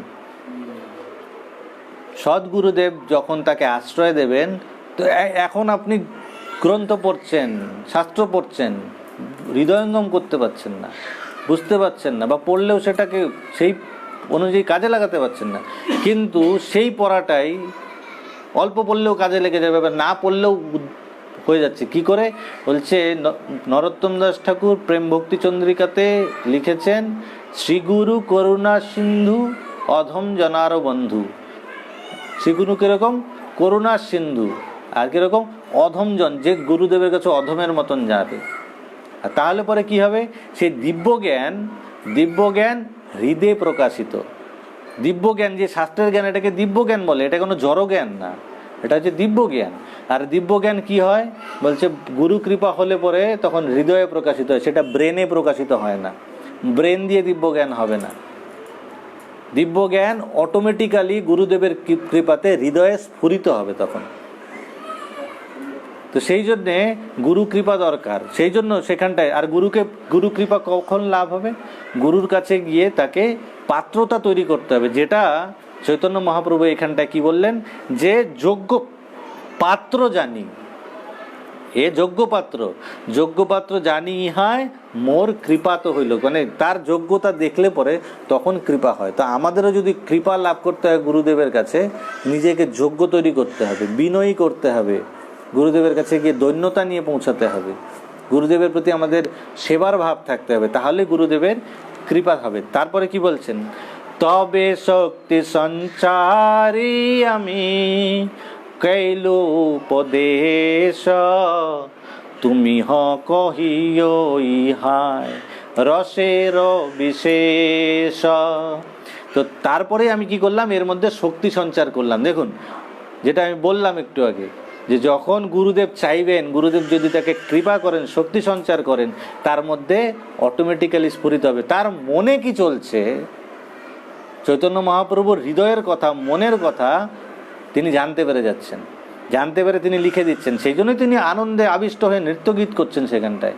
তো সেই জন্য এই রূপ গোস্বামীর যে প্রণাম মন্ত্র লেখা আমরা গাই, শ্রী চৈতন্য মনঃভীষ্ট্যম, মনের অভীষ্টকে যিনি জানতে পেরেছেন, এটা হচ্ছে এই কারণে। এই যে চৈতন্য মহাপ্রভুর মনের কথা জেনে তিনি লিখেছিলেন, সেই জন্যেই রূপ গোস্বামীর প্রণাম মন্ত্রে এটি লেখা হয় শ্রী চৈতন্য মনোভীষ্টম, যেটা রথযাত্রার সঙ্গে যুক্ত। রথযাত্রা কতটা পবিত্র, কতটা মহান। আর যে প্রসঙ্গ আমরা শুনছিলাম যে সেখানে রাধারানীর বিরহ হয়েছে, অনেক বোঝাচ্ছেন কৃষ্ণকে, কৃষ্ণ চলো চলো, কৃষ্ণ যেতে চাইছেন না। তারপরে কৃষ্ণ যেমন তেমনভাবে তাদের বুঝিয়ে সেখান থেকে চলে গেলেন। গিয়ে তিনি কি করেছেন, রথ রেডি ছিল, রথে গিয়ে বসেছেন। রথে বসেছেন, সেই রথের মধ্যে কৃষ্ণ বসেছেন। যেমন আমরা কোথাও গেলে একই গাড়িতে সবাই মিলে যাই, তো সেরকম কৃষ্ণের রথে কৃষ্ণ বসেছেন, বলদেবজি বসেছেন, সুভদ্রা বসেছেন, তিনজনে বসেছেন, রথ রেডি, এবার চালু হবে। সাথে তখন দূর থেকে সেই গোপীরা তখন বলছে, না, কৃষ্ণকে আমরা যেতে দেব না। তারা সেখানটায় ছুটে রথের সামনে চলে গেছে, গিয়ে রথের থেকে ঘোড়াদের সব খুলে দিয়েছে। এবারে খুলে দিয়ে তারা নিজেরা রথ টানতে শুরু করেছে। এই হচ্ছে প্রথম রথ টানা। এই বিশ্ব ব্রহ্মাণ্ডের প্রথম রথযাত্রা গোপীদের দ্বারা টানা হয়েছিল। কৃষ্ণ, বলরাম এবং সুভদ্রা দেবী একই রথেও বিরাজমান। আর তাদের ভাবটা কীরকম ছিল, যে কৃষ্ণ, তোমাকে আমরা দ্বারিকায় যেতে দেব না, তোমাকে আমরা টেনে বৃন্দাবন নিয়ে যাব। সেই গোপীরা, রাধারানী সমেত সমস্ত ব্রজগোপিকারা, তারা প্রথম সেই রথকে টেনেছিলেন। এটা হচ্ছে রথ টানার আসল মুড বা ভাব। রথযাত্রার সময় যে রথ টানা হয়, গোপিকারা প্রথম টেনেছিলেন। কি কারণে? যে কৃষ্ণকে আমরা যেতে দেব না, আমরা গোকুলে নিয়ে আসবো টেনে। আর আমাদেরও রথ টানলে পরে এই ভাব নিয়ে টানা উচিত। গো মানে হচ্ছে ইন্দ্রিয়, আর কুল মানে হচ্ছে সমূহ। আমাদের ইন্দ্রিয় সমূহ যেগুলি রয়েছে সেগুলি অনিয়ন্ত্রিত রয়েছে। আমাদেরকেও রথ টানতে হবে এমনভাবে যে কৃষ্ণ আমাদের ইন্দ্রিয়গুলি সংযত হোক, আর তুমি আমাদের হৃদয় মন্দিরে, আমাদের এই গোকুল, এই শরীররূপী যে গোকুল রয়েছে, সেখানে তুমি আসো, তোমাকে আমরা টেনে নিয়ে আসবো। এইভাবে জগন্নাথ দেবকে আমাদের টানতে হবে। এই হচ্ছে আমাদের প্রথম রথযাত্রা, বিশ্ব ব্রহ্মাণ্ডের প্রথম রথযাত্রা, যেটার সাথে আমি কানেকশন করলাম কোথায়, চৈতন্য মহাপ্রভু এবং রূপ গোস্বামী পাদের এবং রূপ গোস্বামীর যে প্রণাম মন্ত্র, যেটুকুন আমি শুনেছিলাম, আমি আপনাদেরকে যতটুকুন সাধ্য আমার বলার চেষ্টা করলাম। যদিও আমার জ্ঞান, যোগ্যতা, বুদ্ধি কিছু নেই, তথাপি আমি আমার বাইরে গিয়ে, এখতিয়ারের বাইরে গিয়ে আপনাদের বলার চেষ্টা করলাম। ভুল ত্রুটি হলে আপনারা ক্ষমা করবেন। আর আমাদের এর পরেই যেই স্বরূপ গোস্বামী কি করলেন, যে চৈতন্য মহাপ্রভু বললেন যে তুমিও কহিও ইহায় রসেরও বিশেষ, রসের কথা তুমি একে প্রদান করবে। এবং পরবর্তীকালে সেই কারণেই তার কাছ থেকে কৃপা প্রাপ্ত হয়ে তিনি কি করেছিলেন, ভক্তি রসামৃত সিন্ধু গ্রন্থ রচনা করেছিলেন। আর যে গ্রন্থটিকে শ্রীল প্রভুপাদ বলেছেন ল বুক অফ ইসকন। এটা ইসকনের প্রত্যেকটা জিনিসের একটা ল বুক থাকে, তো যেমন আমাদের ভারতের সংবিধান রয়েছে, ইসকনের ল বুক যদি কিছু থাকে সেটা হচ্ছে ভক্তি রসামৃত সিন্ধু গ্রন্থ, যেখানে ভক্তির 64টি অঙ্গের কথা, নিয়মের কথা লেখা রয়েছে। আমরা শুধু 2-4 নিয়ম পালন করি, কিন্তু ভক্তি করতে গেলে রূপ গোস্বামী বলেছেন 64টি নিয়ম পালন করতে হবে আমাদের। সেই নিয়ম সেখানটায় লেখা আছে, অঙ্গ সেগুলো ভক্তির, এগুলো প্রত্যেকটি অঙ্গ। আর সেই ভক্তির 64টি অঙ্গের মধ্যে একটি অঙ্গ হলো এই আধ্যাত্মিক উৎসবে অংশগ্রহণ করা। বিভিন্ন উৎসব, যেমন ধরুন রথযাত্রা, এরপরে বলরাম জয়ন্তী আসবে, কৃষ্ণ জন্মাষ্টমী আসবে, রাধা অষ্টমী আসবে। এই যে অনুষ্ঠানগুলো, উৎসবগুলো, এই উৎসবে অংশগ্রহণ করাও একটি ভক্তির অঙ্গ 64টি অঙ্গের মধ্যে।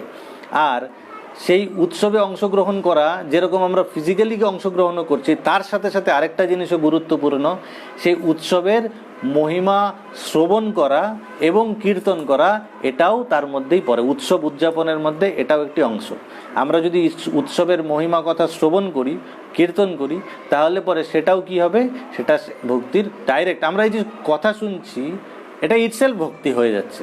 এটা আলাদা করে কিছু করতে হবে না। আপনি যে কথা শুনছেন, রথযাত্রার কথা বা ভগবানের লীলা কথা, কথা শ্রবণ করা মানেই হচ্ছে ভক্তি। শ্রবণ হচ্ছে সব থেকে ইম্পর্টেন্ট বিষয়, কারণ যে নববিধা ভক্তি রয়েছে তার মধ্যে শ্রবণ, কীর্তন, স্মরণ, বন্দন এরকমভাবে পরপর যায়। তো প্রথম কোনটা? প্রথম হচ্ছে শ্রবণ। কিন্তু শ্রবণ যে যত ভালো করতে পারবে, তার ভক্তি তত তাড়াতাড়ি গতি লাভ করবে। কিন্তু এখন শ্রবণের জন্য যে তার রুচি, শ্রবণের রুচি কোত্থেকে হবে বলছে, তার জন্য এগুলো সব পন্থা আমাদের ভাগবতম পড়বো, ভাগবতম পড়লে এখানটায় বর্ণনা করে একদম প্রথম স্কন্ধের মধ্যেই। প্রথম স্কন্ধ এটা ভীষণ ইম্পর্টেন্ট। আমরা বেশিরভাগ এখানে ভাগবত শুনলে ডাইরেক্টলি দশম স্কন্ধে চলে গিয়ে কৃষ্ণ লীলা কথা শুনতে চায়, কিন্তু প্রভুপাদ বলছেন 9টা স্কন্ধ না পড়ে কাউকে দশম স্কন্ধে হাত লাগানো উচিত না, বা দশম স্কন্ধ কেউ বুঝতে পারবে না, তার যে গুর তত্ত্ব তারা বুঝতে পারবে না। সেই জন্য এই বিভিন্ন জায়গায় দেখা যায় বাবাজিটা হয়ে গিয়ে তারা সেই গোপী টোপি ভাব নিয়ে তারা নাচানাচি করতে থাকে, যেটা পাষণ্ডী বলেছে।